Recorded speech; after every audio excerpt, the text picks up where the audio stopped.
On a tendance, peu importe qui on est, à avoir une vie que j'appelle la vie par défaut. Donc c'est la somme des choses qu'on pense, qu'on fait et qu'on a. Et du coup, la majorité des gens sont dans une situation qu'ils n'ont pas vraiment choisi entièrement, majoritairement. Je m'étais rendu compte à Paris que la bière, c'est un truc automatique. Je voyais des gens tout le temps. Tous les jours, tu prends une bière. Tu bois tous les jours, donc c'est quand même particulier quand même. Tu vois, ça a l'air normal, mais ça l'est pas, je pense. Et du coup, j'ai arrêté la bière. Ça m'a fait perdre 3 à 6 mois. Mon éditeur que j'ai aujourd'hui, Erol, il avait même refusé mon première proposition de livre, alors que ça fait des années qu'ils me suivent et que c'était censé être une formalité, il m'avait dit. Tu vois, par exemple, là c'est hyper intéressant pour moi, là je suis à Paris.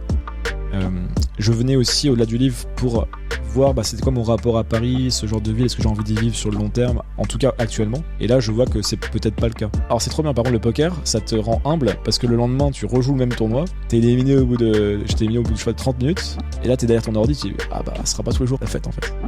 Maintenant la question c'est qu'est-ce que toi en tant que personne tu fais de ces crises, de ces moments qui sont des carrefours, j'appelle ça comme des carrefours de vie. Bienvenue sur Rec, le podcast des créateurs de contenu. Cet épisode, il est un petit peu spécial parce qu'il marque le début de la 2e saison du podcast. Vous avez été super nombreux à écouter des épisodes avec des créateurs comme Antoine Raka, Ulysse Lubin, Victor Apchi ou Lorraine de Cook & Record. Et dans cette saison 2, je prévois du lourd. L'objectif, c'est de continuer d'aller à la rencontre de vos créateurs préférés, de découvrir les coulisses de leur quotidien, d'écouter leurs histoires et d'apprendre de leurs conseils. Mais en plus, je vais vous emmener avec moi à la rencontre des acteurs de ce qu'on appelle la creator economy. On ira ensemble à la rencontre des monteurs vidéo des plus gros youtubeurs, mais aussi dans les coulisses des réseaux sociaux comme TikTok, YouTube ou Facebook. Et on pourra discuter avec les managers de tes créateurs préférés. Pour l'épisode 1, je voulais commencer avec un sujet qui me préoccupe pas mal en ce moment, surtout avec la fin de l'année qui approche, avec son lot de nouvelles résolutions et d'introspection. Ça m'arrive souvent d'avoir l'impression d'être pris dans une routine, avec d'un côté mon travail, la création de mes vidéos et la gestion de mes clients, et de l'autre côté mon train-train quotidien, avec la salle de sport, les sorties avec les copains et les soirées chill. Le problème, c'est que parfois j'ai l'impression de subir ce quotidien qui passe. En fait, j'ai l'impression que le temps passe et que je passe avec lui, sans pouvoir le contrôler, sans vraiment avoir le choix. Quand on est créateur, ce sentiment peut être d'autant plus présent, parce qu'on a cette pression constante de sortir de nouvelles vidéos et on a cette peur de tomber dans les oubliettes des algos ou alors de devenir obsolète. Dans cet épisode, j'accueille Jean-Charles Kurdali, qui va nous partager sa philosophie de vie qui résonne particulièrement avec ce que je viens de t'évoquer. JCK, pour les intimes, a déjà eu plein de casquettes différentes. Il a d'abord été joueur de poker pro, ensuite il a créé sa start-up qu'il a revendue, et aujourd'hui il coach des entrepreneurs pour les aider à développer leur activité. Mais surtout, il partage dans sa newsletter, qui est lue par des dizaines de milliers de personnes chaque mois, des idées au croisement de l'entrepreneuriat, du développement personnel et de la philosophie. Et il vient tout juste de sortir un livre qui s'appelle Vie intentionnelle. C'est une sorte de manuel que j'ai lu pour essayer de reprendre le contrôle de ma vie. Bref, je t'en dis pas plus, bonne écoute. C'est quoi ton lifestyle ? Tu fais quoi de tes journées ? Je fais quoi de mes journées ? Je lis. Quand je me lève assez tôt, en ce moment c'est un peu dur avec le bouquin. Mais idéalement je lis genre 1 heure, tu vois. Faut que j'écrive 1 à 3 heures. C'est une bonne journée. Avoir une bonne conversation, là on en a une tous les deux, donc c'est top. Faire du sport 1 heure au moins. Enfin 30 minutes minimum, disons plutôt 1 heure idéalement. Okay. Donc hier, par exemple, je te disais, j'étais allé faire un running dans Paris, c'était top. Et apprendre des choses nouvelles. J'ai envie de me dire, à la fin de la journée, j'ai appris un truc, quoi. Et du coup, il est 14h et t'as pas encore travaillé. Il est 14... supposons. Ouais, supposons, parce que là, tu me dis, je me réveille, j'apprends des trucs, je lis, non, c'est j'écris. pas dans l'ordre que je le fais, c'est ce qui va constituer une bonne journée. Ok, d'accord. Mais dans l'ordre, tu fais quoi ? Dans l'ordre. En ce moment, je suis à Paris, donc je me rends compte que c'est difficile à Paris, pour l'instant, en tout cas, par rapport à mon bouquin qui sort, de tenir le même rythme. Mais quand j'étais à l'étranger, en gros, je me levais vers 6h30, 7h. Donc, en fait, quand on parle de sa journée, il vaut mieux parler de la fin de journée plutôt. Parce que c'est la fin de journée qui détermine le début de la suivante. Okay. Donc, j'essayais de me coucher, ça fait des années que j'essaye, vers 22h30. Ça, c'était déjà un objectif. J'arrivais pas avant, j'étais un mec qui se couchait plutôt vers minuit, okay. Voire beaucoup plus tard avant quand j'étais joueur de poker. Donc je suis passé de 18 ans à 3-4 heures du matin à maintenant 22h30 à 32 ans. Et surtout, j'essaye maintenant de quasiment plus boire d'alcool parce que je sais que ça me flingue, même ne serait-ce qu'un verre de vin, ça me flingue le sommeil. Okay. Et ça joue sur ma concentration, ma qualité de deep work le lendemain matin, d'écriture du coup. Donc je sais que si je bois, je dois accepter soit de moins écrire, soit de moins travailler en tout cas le lendemain. Okay. Et même un verre, tu vois, j'essaie d'être radical. La semaine, je peux boire, mais ça veut dire que j'accepte que le lendemain sera moins performant, quoi. Même un verre, tu vois la diff. Ouais, je vois la diff. Je traquais un moment sur Whoop. Okay. C'est des bracelets. Alors c'est plus connu, son concurrent Oura Ring. Ouais. Mais du coup, j'ai vu avec le sommeil, il prenait cher. Donc quand tu prends un verre, tu vois ton score de sommeil qui perd 8 points, par exemple. 20-30%. 20-30% Ouais. Sur un verre même d'alcool Ouais. non fort, quoi. Ouais. Ah, c'est incroyable. Ouais, c'est ouf. Et t'es du genre à tout traquer dans ta vie Non. ou... Ok. Et la santé, non? Les sujets sur la J'aimerais santé. bien plus la traquer. Ok. Je vois beaucoup en ce moment les. Y a qui que je vois faire ça? Là, j'ai vu Alec Henry. Bah, les mecs de Dubaï, un peu, c'est marrant d'ailleurs. Alec Henry et Yomi, Ouais. qui en parlent pas mal. J'ai des potes aussi qui ont commencé à faire des checks globaux Ouais. de leur santé. Et je pense que c'est un luxe qui devrait pas en être un. Il faudrait qu'on traque régulièrement notre santé parce que autant, tu vois, je suis pas du tout dans le délire transhumaniste ou de me dire, je pense qu'on peut vivre 200 ans, on va dire de manière organique, enfin, biologique. Par contre, c'est vrai que je pense qu'on peut facilement vivre 90, 100 ans si on limite les. En tout cas, si on n'a pas de grosse merde ou un accident qui nous arrive. Ouais. Et il y a pas mal de maladies qu'on peut anticiper. Donc c'est vrai qu'en ce moment, c'est vraiment parce que je me posais la question avant-hier. Je me disais, ça serait con, en fait, d'avoir la connaissance, je me dis souvent ça, dans plusieurs sujets, avoir la connaissance de c'est possible de se faire checker, ça coûte pas si cher que ça par rapport à ce que ça rapporte et à l'inverse, ce que ça coûte si t'as une merde qui t'arrive. Et donc ouais, je pense que c'est important de se faire checker, et encore plus quand tu commences à avoir les moyens, je pense que c'est presque une obligation. Ouais. Parce que c'est con, mais dès que t'as les moyens, bah t'as la connaissance qui arrive aussi, t'as le réseau, donc t'es au fait de ça, et c'est ce qui aidera à démocratiser le truc aussi. Parce que plus il y a de gens riches qui vont le faire, bah, plus c'est comme les Tesla. Plus il y a de gens qui achètent des Tesla, plus il y a de chances qu'un jour la Tesla elle coûte pas grand chose. C'est marrant que tu dis ça parce que hier j'ai fait un full check-up. Ok. Et tu peux via l'assurance maladie le faire une fois par an en France gratuitement. Ok. Et donc ils te testent. Moi ils m'ont fait un ECG, donc un électrocardiogramme pour voir le fonctionnement de mon cœur, prise de sang sur le cholestérol, le fonctionnement des reins, etc. Auscultation complète du médecin. Tu peux aussi avoir un examen de la vue et des dents. Ah, c'est pas mal. Je pense que c'est méconnu. Ça reste assez superficiel quand même en termes d'examen. Mais tu peux faire. Bah, je sais que les mecs de Dubaï qui en parlaient, comment il s'appelle, Yomi Denzel, il va beaucoup plus loin, je pense, dans ses tests. Mais c'est déjà super bien déjà ça. Ouais. Et ça, 99% des gens ils savent pas. Ouais, et juste en le faisant, je pense déjà c'est pas mal. Et justement, c'était Yomi dans un de ses podcasts, il disait que lui il faisait un test d'intolérance alimentaire, des tests de génétique pour détecter des cancers, etc. Et j'ai demandé moi au médecin, je lui ai dit est-ce que je peux faire juste l'intolérance alimentaire, et elle avait pas l'air très chaude, tu vois.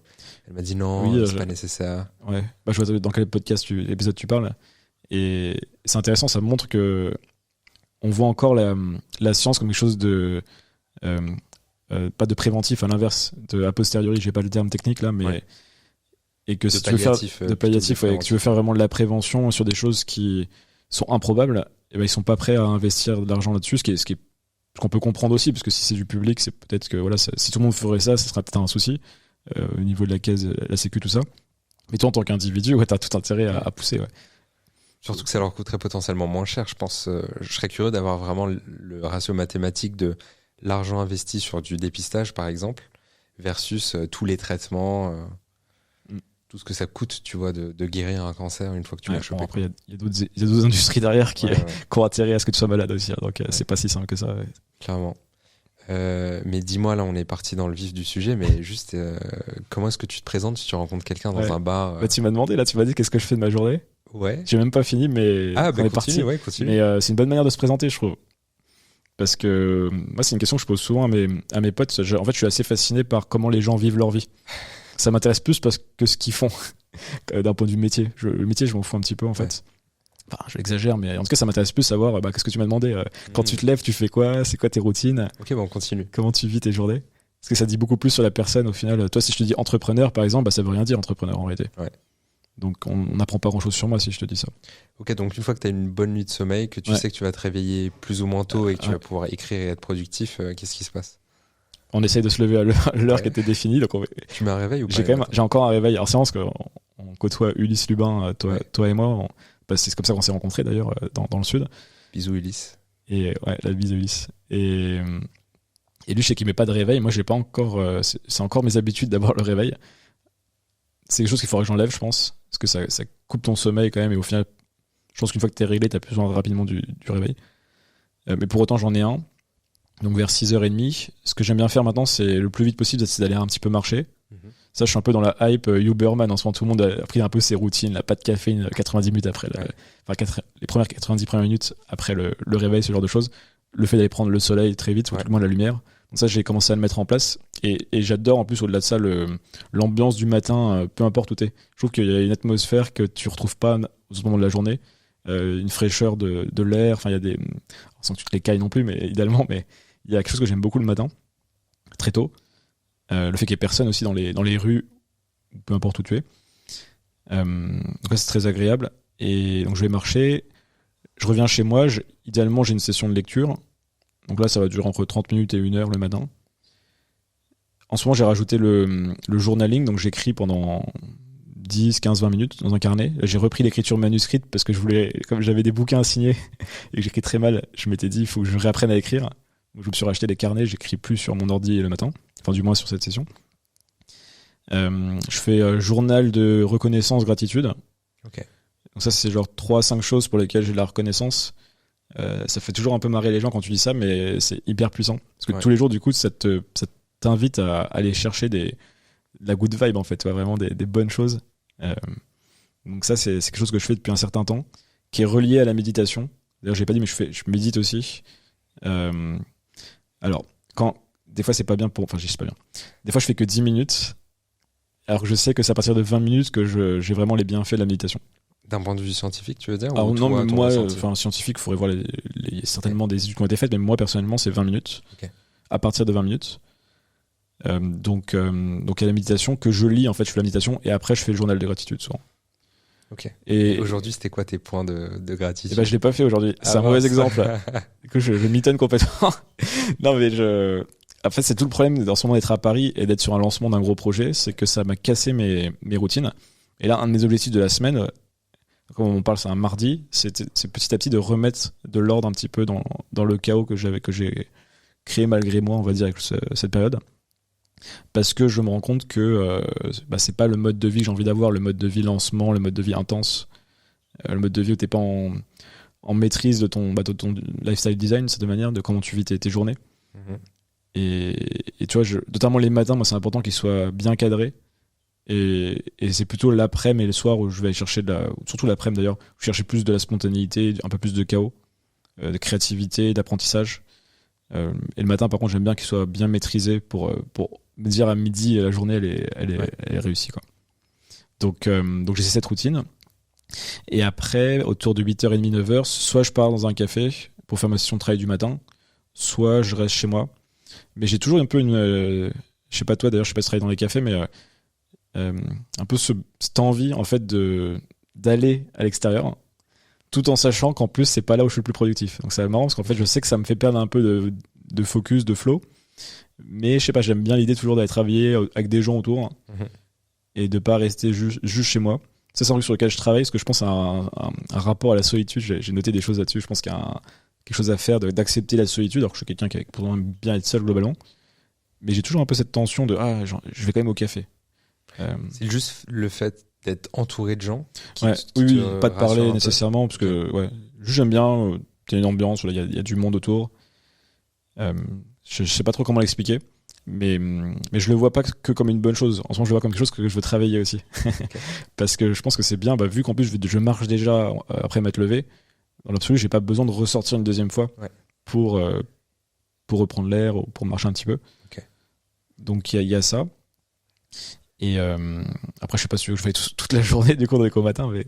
Ouais, bon après, donc t'as des sessions de travail, t'en as une le matin. Ouais, une le matin, plutôt écriture le matin. Ouais.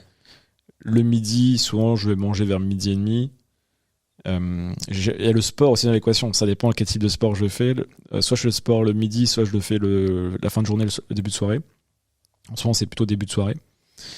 Et l'après-midi, souvent, ça va plutôt être des conversations, des coachings que je donne, un peu de lecture, de la marche, des bonnes rencontres et du sport en fin de journée. Ouais. Ok. Et quand est-ce que tu travailles vraiment? Tu vois, le truc où tu te poses 4-5 heures et tu dois bosser pour délivrer. Le matin en plus. Ok. Ça reste. Moi, aujourd'hui, en tout cas, depuis 18 mois, ça a quand même été beaucoup. Mon vrai travail, c'était l'écriture au final. Ouais. J'avais pas grand chose d'autre à faire. En vrai, j'avais mes coachings. J'ai pas besoin d'en faire beaucoup pour vivre.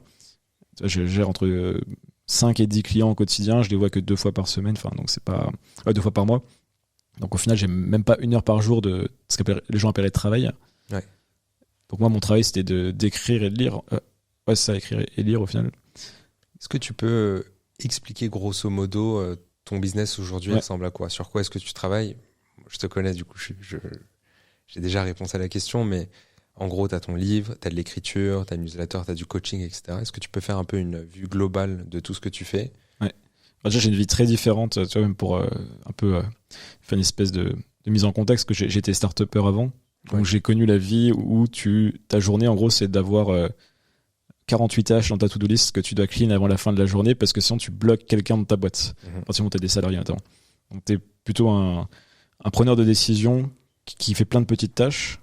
Et de temps en temps, tu essaies de caser des gros blocs pour pouvoir faire de la strat ou des choses comme ça. Mais globalement, c'est un problème qu'ont tous les CEO, c'est qu'on est pris un peu dans le flux du day-to-day et de pas être ce qu'on appelle le bottleneck, le goulot d'étranglement de ton entreprise. Donc j'ai un lifestyle qui est complètement opposé à ça maintenant, parce que je l'ai déjà vécu celui-ci, et je sais qu'il me correspond pas, en tout cas à la phase dans laquelle je suis. Et du coup, ça va me dire, je fonctionne vachement par phase en fait. Donc j'ai eu cette phase start-upper de 2015 à 2018. Et c'est vrai que là, ça fait quelques années, je suis sur un rythme beaucoup plus lent, beaucoup plus profond, tu vois, en termes de temps long, beaucoup plus de réflexion, beaucoup plus de stratégie, beaucoup plus de temps long, quoi, comme je disais. Et maintenant, donc mes activités. Donc, ce qui me fait vivre, à l'heure où on parle, c'est le coaching. Ça, en gros, j'avais une boîte de conseils où j'aidais les startups, les entreprises à se développer. Donc, les dirigeants me payaient pour aider vraiment la boîte. Et depuis 2 ans, j'ai switché et je suis passé vraiment à aider les personnes qui font les entreprises, donc les dirigeants, les CEO de startups et les solopreneurs. Ça, c'est ce qui m'a aidé à vivre ces 2-3 dernières années. Ok. Et ça, c'est jamais plus d'un coaching par jour. Et c'est toujours 1 à 14h ou à 17h30, selon où je suis dans le monde et mon rythme du moment. Donc par exemple, en ce moment, ça serait que à 14h. Donc ils n'ont pas le choix, les clients, il y a un créneau à 14h et ils le prennent. Et au pire, on peut passer du mardi au mercredi ou au jeudi selon les clients. En gros, j'ai un coaching par jour du mardi au vendredi à 14h en ce moment. Ok. Et tu fais pas que du coaching individuel, c'est un package que tu vends? C'est que du individuel, ouais. Si. Et c'est un package, tu leur vends? Je leur vends 3. Ah oui, au sens là. C'est des accompagnements de 3 ou 6 mois. Ok. Dans lesquels ils me voient 1 heure toutes les 2 semaines. Et il y a un WhatsApp pour échanger au quotidien. Alors certains l'utilisent beaucoup, certains ne l'utilisent pas. Et en fait, comment je l'ai structuré, c'est qu'ils ont, c'est eux qui travaillent plus au final. Ils ont en amont, ils doivent m'envoyer, je leur envoie un formulaire en fait pour les aider à m'envoyer un peu comme un journaling, un peu ce qu'ils ont dans la tête, leurs priorités, leurs problèmes, etc. Moi, ça m'aide un peu à cadrer la session. On fait la session du coup qui est enregistrée. J'utilise Zoom encore aujourd'hui. D'ailleurs, je pense partir de Zoom bientôt, mettre un meilleur outil. Mais en tout cas, je suis sur Zoom. Et je leur envoie le replay le lendemain ou le surlendemain avec un plan d'action. En gros, ils ont un ensemble de choses sur lesquelles réfléchir ou avancer. Et après, ils font pas. Moi, je suis pas leurs parents, donc ça, c'est leur problème après. Mais après, idéalement, plus ils actionnent les choses, plus ils avancent. Et voilà, donc la formule n'a pas changé quasiment depuis. À partir du moment où j'ai trouvé ce format-là, il y a 2 ans, en fait, j'ai pas bougé. Ok. Ouais, c'est ce qui fonctionne le mieux pour moi sur mes coachings. Pourquoi est-ce qu'ils font appel à toi? Ouais. C'est une bonne question, ça. Bonne question. Ouais. Ça me permet d'introduire les autres trucs, les autres choses que je fais. Ouais, il y a tellement de sujets. Et t'arrives à bien garder le fil, donc ça va. Ouais, ça va. J'étais podcasteur aussi. Ouais.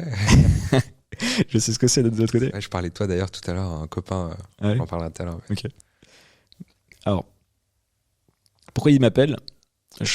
Clairement, je pense que j'ai fait tout ce qu'il fallait pas faire pour monter un business de coaching. C'est que j'ai pas de page de vente, j'ai pas une offre claire.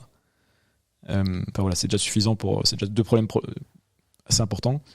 Parce qu'en fait, j'ai jamais eu besoin, puisque j'ai une audience quand même. Alors, je suis pas un youtubeur avec des centaines de milliers d'abonnés, mais j'ai une audience assez engagée depuis quelques années.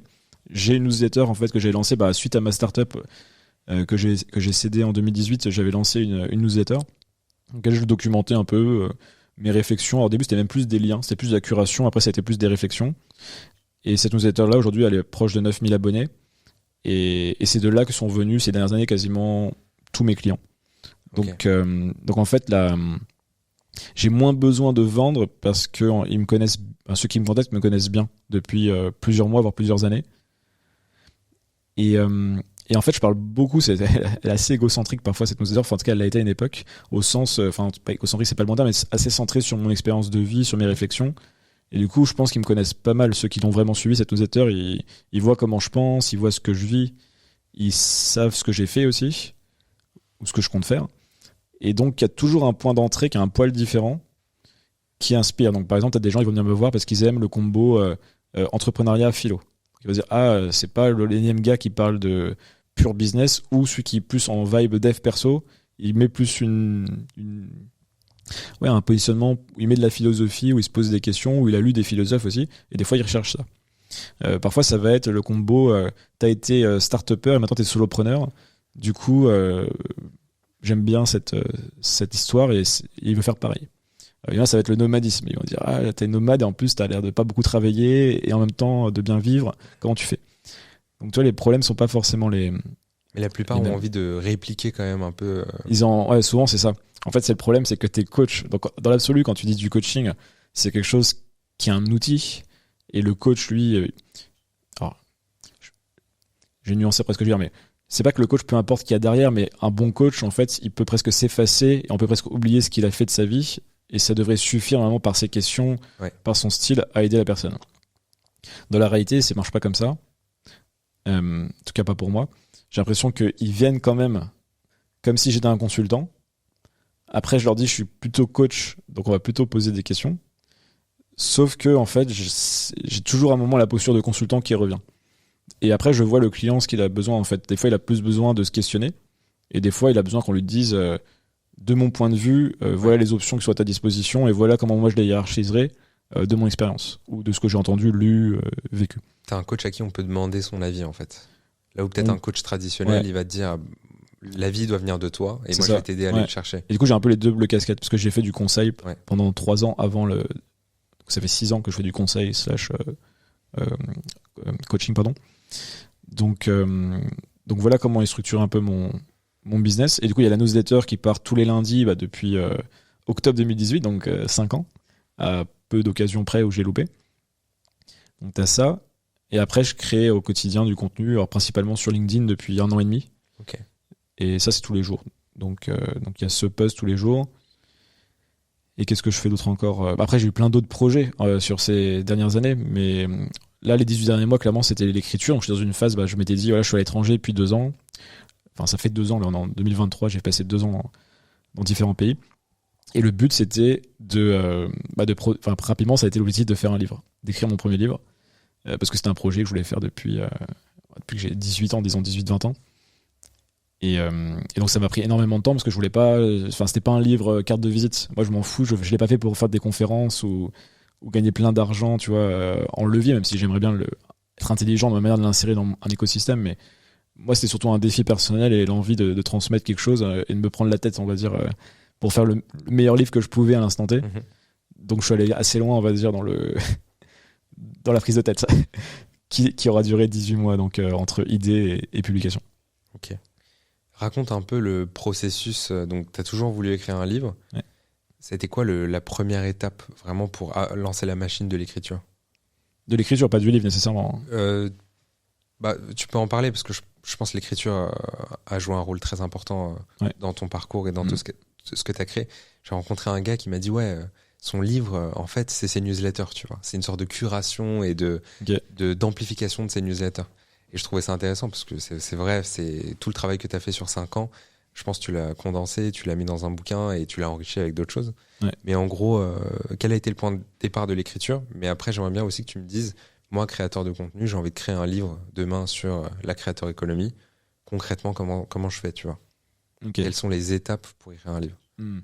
Ok, il faut que je coupe en deux du coup tu peux couper en deux. La question. Alors moi, j'écris depuis 2007-2008, j'avais un blog. Alors, avant ma startup, c'est vrai, pour faire le parcours de manière décalée, j'étais joueur de poker pendant 6 ans. Ouais. Ce qui a été plus important pour moi au final que le lycée ou que l'université, que j'ai fait un peu en side project, l'école. Le main project, c'était le poker. Et cette phase-là, en fait, très vite, j'ai ressenti l'envie et le besoin de documenter. Donc ce qu'on appelle le building public, maintenant, moi je l'ai fait il y a 16 ans en fait. Dans le poker. 16 ans. Ouais. J'ai 32 ans, donc c'était à 16 ans maintenant. Donc la partie poker, tu l'as documenté, t'écrivais. J'avais un blog il y avait des forums, et sur un des forums que je fréquentais, t'avais la possibilité de créer son blog interne, Et du coup, j'avais créé un peu le blog pour suivre mes aventures. Et ça ressemblait à dire ce mois-ci, voilà mes résultats, voici comment j'ai vécu la chose, voici pourquoi j'ai joué tant, pas assez, pourquoi j'atteins mon objectif ou pas, quelques mains sur lesquelles on peut discuter ensemble. Donc c'est exactement comme un gars qui montrait sa boîte aujourd'hui et qui ferait un peu des comptes rendus, comme fait par exemple Théo Lyon de Kudak. Ouais. Sauf que moi je faisais ça dans le poker 10 ans avant les autres, entre guillemets. Enfin, en tout cas, moi ça me paraissait cool de faire ça. Et j'étais pas le seul, je dis ça, mais au poker c'était une pratique assez commune par certains joueurs en tout cas de documenter, de partager. Il y avait beaucoup cet esprit aux États-Unis et en France. Donc j'ai commencé à écrire à ce moment-là. Mais voilà, et j'écrivais très mal. Faut savoir, je pars de loin parce qu'en fait, vu que j'étais très récalcitrant par rapport au système scolaire, je valorisais pas le français, je valorisais pas grand-chose en réalité de l'école à cette époque. Donc mon niveau d'écriture était très faible. Ensuite, j'ai commencé à écrire plus sérieusement à partir de 2015 quand j'ai lancé ma startup. Et en fait, pareil, je me suis dit la même chose. Je me suis dit, c'est cool de documenter ce que je suis en train de faire. Et pareil, là, j'étais un des premiers CEO de startup à l'époque à parler en public. On me demandait même à l'époque, même des gens de Paris, ça m'étonnait, mais t'as pas l'impression que tu perds du temps à parler, enfin à écrire en fait. Quoi. Parce que t'étais pas à Paris quand t'as lancé. Ouais, j'étais à Nancy. Alors à Nancy, c'était encore pire, c'est que j'étais même insulté, c'est un grand mot, mais les incubateurs du coin, ils disaient mais tu travailles pas. Alors je disais mec, je travaille 10 fois plus vite que toutes les boîtes que t'as autour de toi. Viens pas m'embêter avec tes leçons. Je dis ça en rigolant, mais en même temps, ça m'avait un peu impacté à l'époque parce que j'avais pas trouvé. Enfin, je m'étais posé des questions, je me disais mais pourquoi il dit ça? Moi, je le fais de manière bienveillante. En plus, j'ai envie de donner des conseils aux gens ou retourner, même pas des conseils, c'est des retours d'expérience, même d'erreurs que je faisais. C'était pas j'ai compris, c'est comme ça que ça fonctionne. C'est j'ai fait telle connerie, voilà, pour que ne vous la faites pas plus tard. Bon, ce qui marche pas en vrai, parce que les gens font toujours la connerie, en réalité. Et après, ils se rappellent de l'article et au moins, ça les aide à mieux rebondir. Ouais. Il sert à ça l'article. Il sert pas à pas faire la connerie, il sert à comprendre la connerie plus vite. Et donc ça, c'est 2015. Et j'ai toujours créé depuis, en fait. Donc j'ai eu 2015-2018, c'était très centré entrepreneuriat, même 2019. Aussi dans l'investissement de start-up, je m'étais intéressé à ça, j'avais créé des podcasts sur ce sujet, dans la tête d'un VC. Et depuis 3-4 ans, c'est beaucoup plus sur la philosophie de vie, la philosophie plus largement, des réflexions plus existentielles. Et donc voilà, ça donne le background de l'écriture pour la première question. Et le bouquin, donc il y avait cette envie depuis très longtemps. Moi, c'était plutôt des romans que, en fait, idéalement, alors moi, c'est qu'une étape, ce premier livre. Tu vois, je me dis déjà, je vais en écrire d'autres. Et après, si je mets dans une bucket list, tu vois, un peu ce que j'ai envie de faire dans ma vie, tu vois, il y a notamment l'écriture d'une fiction, d'un roman. C'est quelque chose qui me tente. Et pareil, là, en me disant, à l'heure où on parle, je suis très loin de me sentir capable encore de produire de la bonne fiction. Mais c'est pas grave, c'est comme tout, tu le prends et tu progresses. Et généralement ça se passe bien en tout cas quand je me donne les moyens de réussir quelque chose, j'arrive normalement. Et je pense que pour la plupart, enfin j'espère en tout cas, c'est une mentalité que j'essaie de pousser aux gens, de se dire tu peux prendre la majorité des choses, alors au moment que tu sois génétiquement pas adapté à ce sujet. Par exemple, j'aurais pas pu jouer à NBA peut-être, tu vois. Mais je pense qu'il y a beaucoup de choses qu'on peut faire. Et donc l'écriture du livre, ça, c'est un projet de longue date. Et l'écriture de ce livre spécifiquement, enfin un livre de non-fiction, ça fait 2-3 ans que j'y réfléchissais. Okay. Donc j'ai mis une bonne année avant de m'y mettre vraiment. Et voilà. Et après, tu voulais que je décrive le... Ouais, concrètement, par exemple, admettons que là, tu veux m'aider à lancer mon livre. On va le faire dans ce sens-là. Ouais. C'est quoi la première étape que... Alors, et ça te permettra de dire les bêtises que j'ai faites. Ouais. Alors, première chose, je pense, un livre de non-fiction, ça part d'une big idea, c'est comme une page de vente en copywriting. C'est quoi la grande idée de ton bouquin ? Moi, j'ai fait cette erreur, c'est que j'avais beaucoup d'idées et j'ai voulu les mettre un peu dans le premier plan, la première version de mon livre. Et je me suis retrouvé avec un livre qui n'était pas cohérent, on voyait pas c'était quoi le point du livre en fait. Où est-ce que tu veux nous amener ? Et ça m'a fait perdre 3 à 6 mois. Okay. Ouais. Ça m'a même fait, mon éditeur que j'ai aujourd'hui, Erol, il avait me refusé mon première proposition de livre. Okay. Alors que ça fait des années qu'ils me suivent et que c'était censé être une formalité, il m'avait dit. C'est bon, t'envoies ton petit document, on valide le dossier, on passe à la suite. Et la réalité, c'est pas ça, c'est que si t'as un livre même si t'as une audience, si t'as un livre qui tient pas la route, le pitch ne tient pas la route, tant mieux, t'es pas publié. Et donc bien se dire c'est quoi ma big idea et c'est quoi un peu les sous-idées, on va dire, que je vais pouvoir développer, donc peut-être, je sais pas, qui peuvent être les prémices des chapitres, donc on va dire entre 5 et 15 idées, on va dire, que tu pourrais développer dans ton livre, mais qui sont reliés à ton idée principale. Il faut que ce soit cohérent. Donc ça, c'est une chose. Après, je me poserai la question du persona. En fait, c'est du pur marketing. Hein. Qui va lire ce livre ? Qui va lire ce livre ? Comment je m'adresse à lui ? Quels sont les autres livres sur le marché qui existent déjà ? Qu'est-ce que je vais apporter de différenciant ? Donc, c'est des questions assez basiques au final de marketing. Je pense que je me poserai la question aussi quel livre je dois écrire pour qu'il y ait du bouche à oreille. C'est que se dire, est-ce que si la personne lit ce livre, elle le referme, elle se dit putain, c'est incroyable, pour le personnel en tout cas. Il faut absolument que j'en parle à 5 personnes autour de moi, à mes potes. Ça, c'est un truc qu'il faut se dire, je pense. Qu'est-ce qu'il y a d'autre ? Moi, c'est un kiff, enfin, pas un kiff, c'est une lubie, mais moi, je voulais que mon livre soit au maximum intemporel de ce qui est possible en tout cas. Donc, qu'est-ce qui fait que mon livre peut être encore lu dans 10, 20, 50 ans ? Donc, ça veut dire enlever tout ce qui est périssable au maximum, en tout cas. Je sais que les gens critiquent Houellebecq, par exemple, c'est marrant ça, en littérature, parce qu'il parle de Monoprix. Et en même temps, je trouve ça marrant, parce que c'est certes Monoprix, dans 300 ans, ça n'existera plus, peut-être, et encore. Mais au moins, les gens, ils pourront se dire « Ah, c'était comme ça que les Français vivaient. » Donc ça, c'est un exemple, ça va, c'est marrant. Mais par contre, parler de quelque chose qui est très temporel, une news de l'année, enfin des choses comme ça, faut pas mettre dans un livre. Ouais. En tout cas, pas si tu veux que le livre il dépasse les 18 mois. Tu parles pas du salon de l'auto 2023, quoi. Non, sauf si t'as une anecdote incroyable. Moi, je parle un peu du Covid dans le livre. Par exemple, le Covid, je pense qu'on en parlera encore dans 20 ans, tu vois, je me dis. Bon, le Covid, ça a été transformationnel, quoi. Donc ça, je peux faire référence, ça parle aux gens, ça parlera encore dans plusieurs décennies, donc il n'y a pas de souci. Okay. Enfin, on espère, parce que ça veut dire qu'il s'est passé tellement de trucs de ouf depuis que si on en parle plus, c'est qu'il y aura eu c'est qu'on sera mal. Donc il y a ça. Et après, faire un premier plan. Premier plan, de se dire... c'est pas forcément le plan définitif, évidemment, mais tu te dis, combien d'idées de chapitres ? Tu commences à faire un plan très malléable, hein, tu mets juste des idées de chapitres. Et à partir de ça, moi, ce que j'ai fait, c'est de trouver aussi le... C'est marrant que je te dis ça a posteriori, comme si du coup j'avais compris, alors que moi, ça m'a pris presque un an, on va dire, avant de trouver la bonne structure. Donc une fois que tu as le plan, donc il y a une prémisse de plan, moi, ce que j'ai fait, c'est que c'est intéressant en creator economy, c'est que j'ai build in public le livre aussi. C'est que je me suis dit, plutôt que d'écrire dans mon coin pendant un an le bouquin, je vais publier les prémices des chapitres qu'il y aura dans le livre. C'est pour ça que ton ami, en fait, il a dit que c'est ses newsletters, parce que oui, c'était les newsletters, effectivement. Ouais. Mais je l'avais dit ouvertement, j'avais dit, ce sera c'est les V1 des chapitres finaux, même si, j'espère en tout cas, j'ai fait un gros travail entre la V1 et ce qu'on va appeler la V4 presque. V3, V4, ça n'a rien à voir en qualité, mais les idées qu'il y a dedans sont sensiblement les mêmes. Mais tu as aussi mis en place un système de bêta lecteur. Ouais, c'est ça. Ouais. Tu avais un groupe de 15 personnes. Effectivement, j'ai fait pendant la premier G. J'avais un groupe de 12 de personnes qui étaient des abonnés à newsletter. J'avais proposé à ceux qui voulaient postuler. Et je les voyais une fois toutes les semaines ou toutes les 2 semaines. J'ai fait ça pendant 2-3 mois. Et après, j'ai arrêté parce que j'avais du mal à... J'ai l'impression que ça me prenait de l'énergie pas mal, mine de rien. Donc c'était pas mal, mais je n'avais pas la bonne personnalité pour gérer un groupe comme ça au quotidien. J'ai eu besoin de retourner dans ma grotte tout seul un petit peu. Et ce que j'ai fait, du coup, c'est que le premier G, un chapitre par semaine, là, je me suis mis comme un YouTuber. Tu vois, je me suis dit, ok, lundi prochain, je ship un chapitre, pas écrit, pas une vidéo, mais plus ou moins la même idée. Un chapitre par semaine.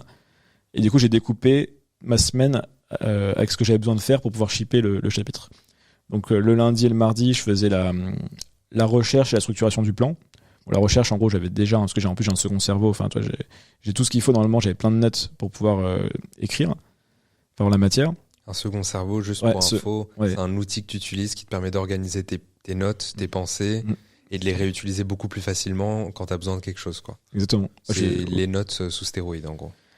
Oui, parce qu'elles sont interconnectées. Enfin, si tu utilises des outils comme Obsidian ou Roam Research, à la différence d'un Notion, c'est que tu peux faire des interconnexions et du coup, tu te balades comme dans un réseau. C'est des réseaux neuronaux, en fait, si tu veux. Ouais. Donc, c'est assez puissant. Donc, j'ai ce système-là qui m'aide, moi, à... En fait, c'est pour ça que les gens... Il y a beaucoup de références dans le livre. Et en fait, quand c'est des mecs du web et qu'il y a beaucoup de références... j'ai envie de dire, ça fait bugger un peu les gens parce qu'ils vont peut-être se dire c'est pas un académique, c'est pas un universitaire, donc pourquoi il y a autant de refs. Mais souvent, moi j'ai déjà lu des livres comme ça récemment, américains, c'est qu'il y a un second cerveau derrière. Je commence à sentir les bouquins écrits aidés par des seconds cerveaux. Parce que c'est ça. C'est très différent. Par exemple, je te prends l'exemple d'un Mark Manson, tu vois, qui a fait un méga best-seller, 15 millions de ventes avec l'art subtil de s'en foutre, mais il est très peu référencé, son livre. D'ailleurs, il s'était fait critiquer à l'époque parce qu'il y avait zéro référence, il n'y avait pas de bibliographie. Et maintenant, il est devenu obsédé par les références. Il est bon, il blinde vraiment, il est très, très presque universitaire dans sa manière d'écrire.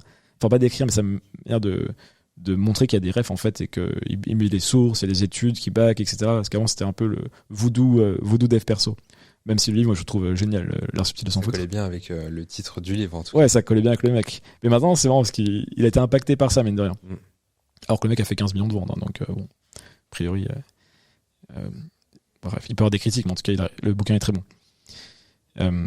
Donc, ouais, il y a le second cerveau, je te parlais de ça. Alors, pourquoi on parlait de ça, le second cerveau et donc, j'écrivais, donc j'avais le lundi et le mardi ces recherches, ce plan. Du mercredi au vendredi ou du mercredi au samedi, j'écrivais le chapitre. Et le dimanche et lundi matin, j'éditais. Okay. Donc, je corrigeais succinctement, pas en version définitive, mais pour que les gens puissent lire. Et je publiais. Ils ont reçu, les abonnés, pendant 4-5 mois, un chapitre ou un demi-chapitre chaque semaine. Parce que des fois, il fallait que je coupe en deux les chapitres parce qu'ils étaient trop longs. J'avais des chapitres en V1, ils faisaient 10 000 mots.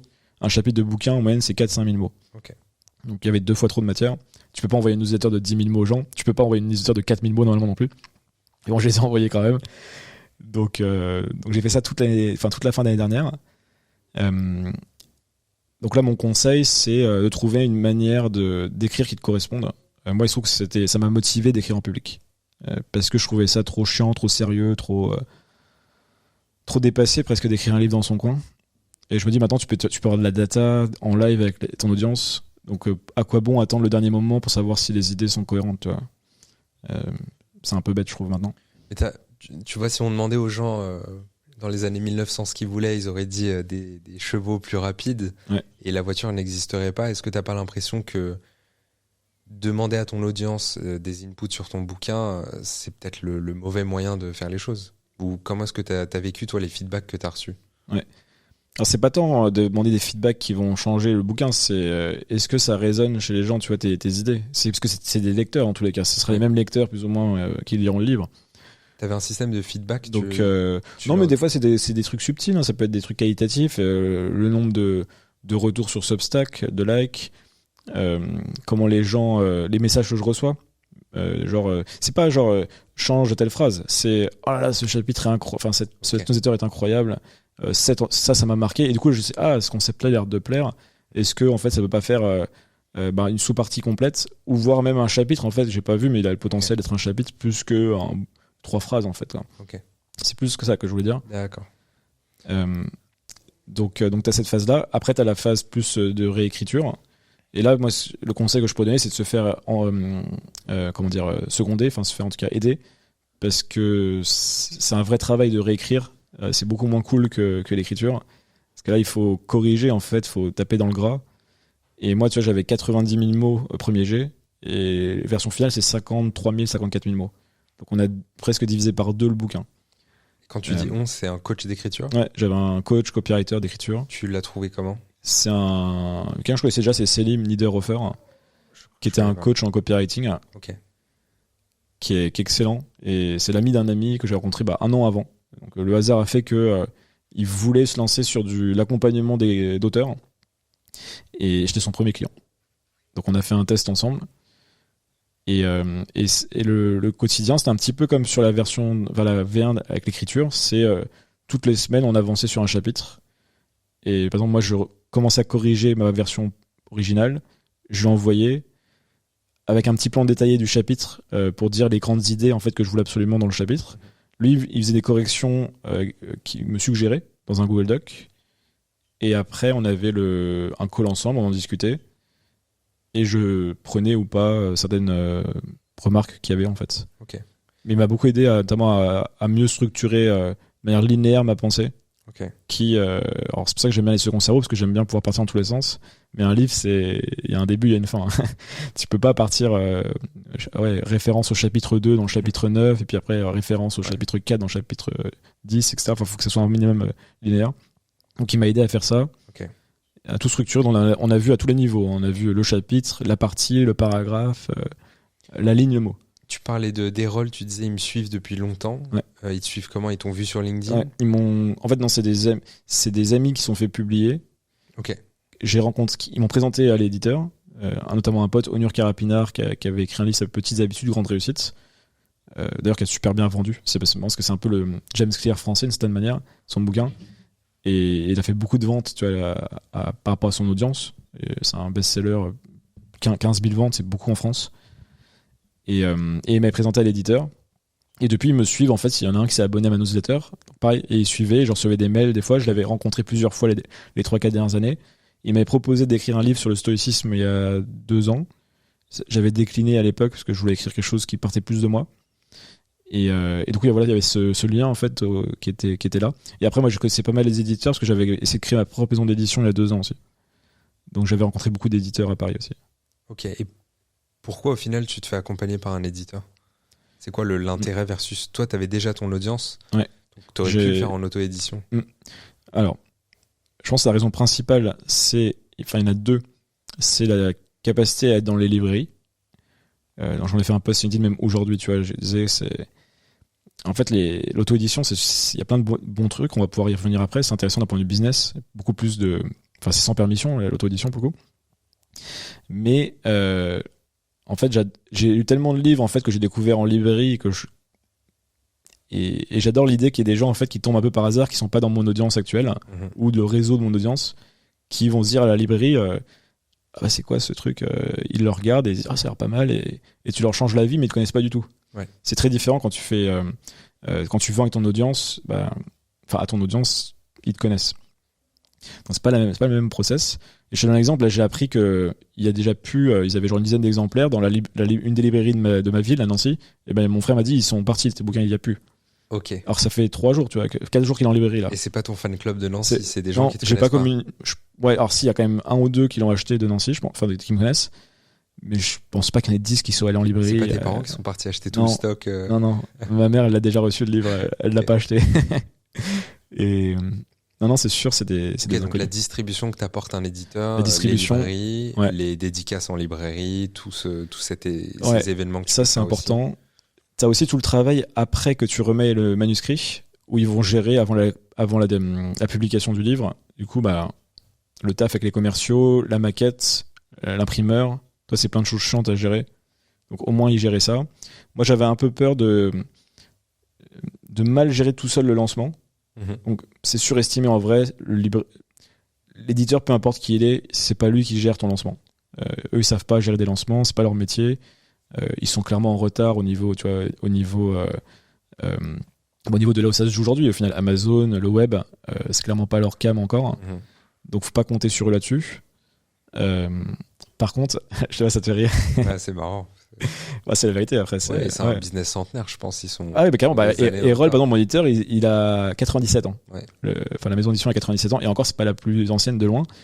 Mais en fait, c'est normal. On pourrait même philosopher là-dessus. En fait, je pense que nous-mêmes, dans 50 ans, on aura créé des industries en fait, qui sont complètement dépassées, mais on aura des rentes du passé. Parce qu'en fait, ça, un éditeur, j'ai un ami qui me le disait très bien l'autre jour, en fait, ils ont même pas incentivé dans l'absolu à excellemment vendre au présent parce qu'ils ont des revenus passifs qui est le catalogue du passé. Donc à partir de ça, en fait, je pense qu'au quotidien, tu es moins incité à être vraiment updaté, on va dire. Qu'est-ce qu'il faut faire pour performer Ils n'ont pas le couteau sous la gorge. D'ailleurs, c'est pour ça que la plupart des industries, c'est ce qui se passe. C'est toujours un outsider qui arrive et qui tape le gros.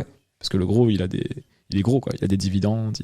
Il y a un bouquin là-dessus, d'ailleurs, un bouquin business, je ne sais plus comment il s'appelle, qui est assez connu sur justement comment les gros peuvent se réinventer pour ne pas se faire taper par un petit un jour. Mais le nom m'échappe. C'était assez connu il y a genre 10 ans, enfin 5-10 ans. Okay. Faudrait que je te redirai peut-être la ref. Mais donc, pourquoi on parlait de ça? Je te demandais ce que t'apporte un éditeur. Ouais, l'éditeur, donc il t'apporte ça. Après, il y a tout ce qui est un peu ce qu'on appelle la vanille symétrique ou les crédits sociaux. Clairement, bon, c'est marrant, mais ça fait plaisir à la famille, tu vois. Ouais. Depuis que j'ai fait Fetch, toi, j'avais une grosse.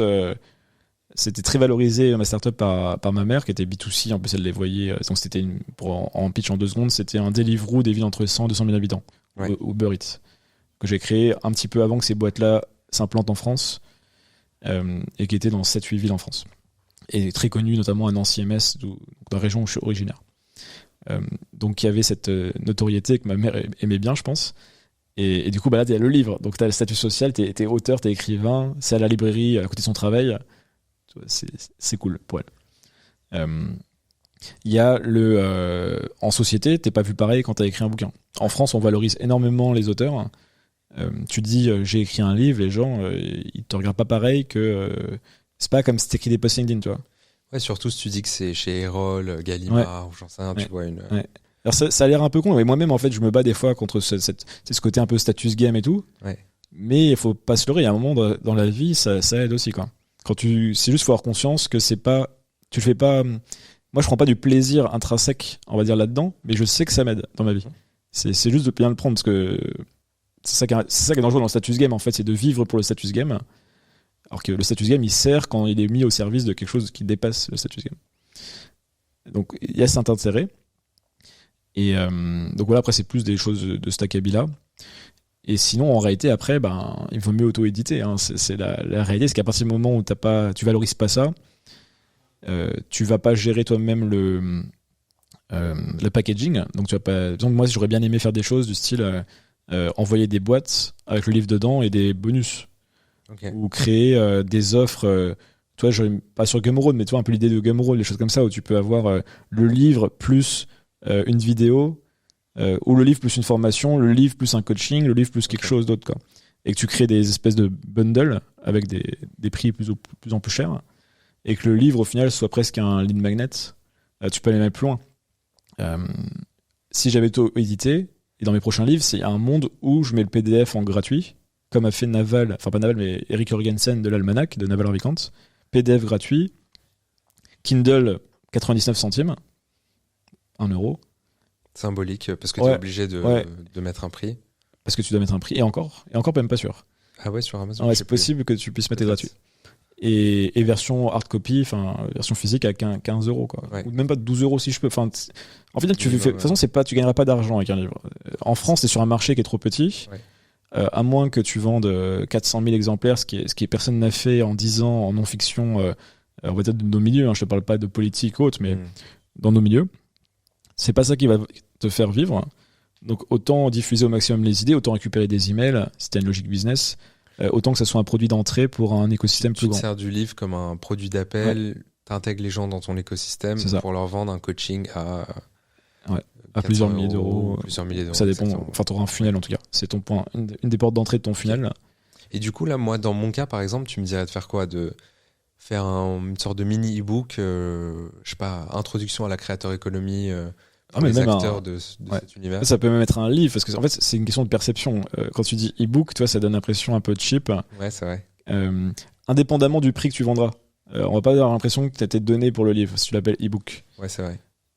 Tu vois, à l'inverse, regarde le manuel LinkedIn de Thibault Louis et Maud Alaves, ça doit faire à tout casser 50 pages, et encore, et le vendre 80 euros, parce que c'est le manuel LinkedIn qu'ils vendent sur Notion, avec un truc bien packagé, et du coup ils l'ont pas appelé un e-book. Un e-book, il aurait vendu 3 euros. Ouais, comme quoi les mots ont leur importance. Ah, c'est le manuel LinkedIn, c'est THE manuel, il est sur Notion, avec un tool, enfin une surcouche qui rend la chose bien.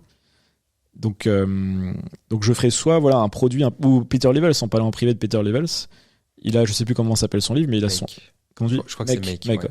Il coûte combien? Genre c'est cher, hein, $49, il me semble. Et il a fait plus de, je sais pas, $300 000 de vente, ou un truc comme ça. Oui, parce que c'est auto-édité, il y a une grosse marge parce qu'il le vend très cher pour un livre. Donc moi, je serais toi, je chercherais à marketer mon livre d'une manière, tu vois, qui augmente sa valeur. Il y a deux manières. Soit tu surprices par rapport à ce qu'est un livre. Du coup, il faut plus que les gens se disent que c'est un livre. C'est un objet de collection, c'est un guide, c'est un manuel, c'est je sais pas quoi. C'est pas un livre, mais le contenu est c'est des mots, mais tu vends autre chose. Ou à l'inverse, tu te dis, je fais énormément de ventes, enfin en tout cas pas de ventes, mais pas des ventes, du coup, c'est quoi? C'est des téléchargements. Ouais. Et je le rends quasi gratuit, quoi. Ouais. Gratuit.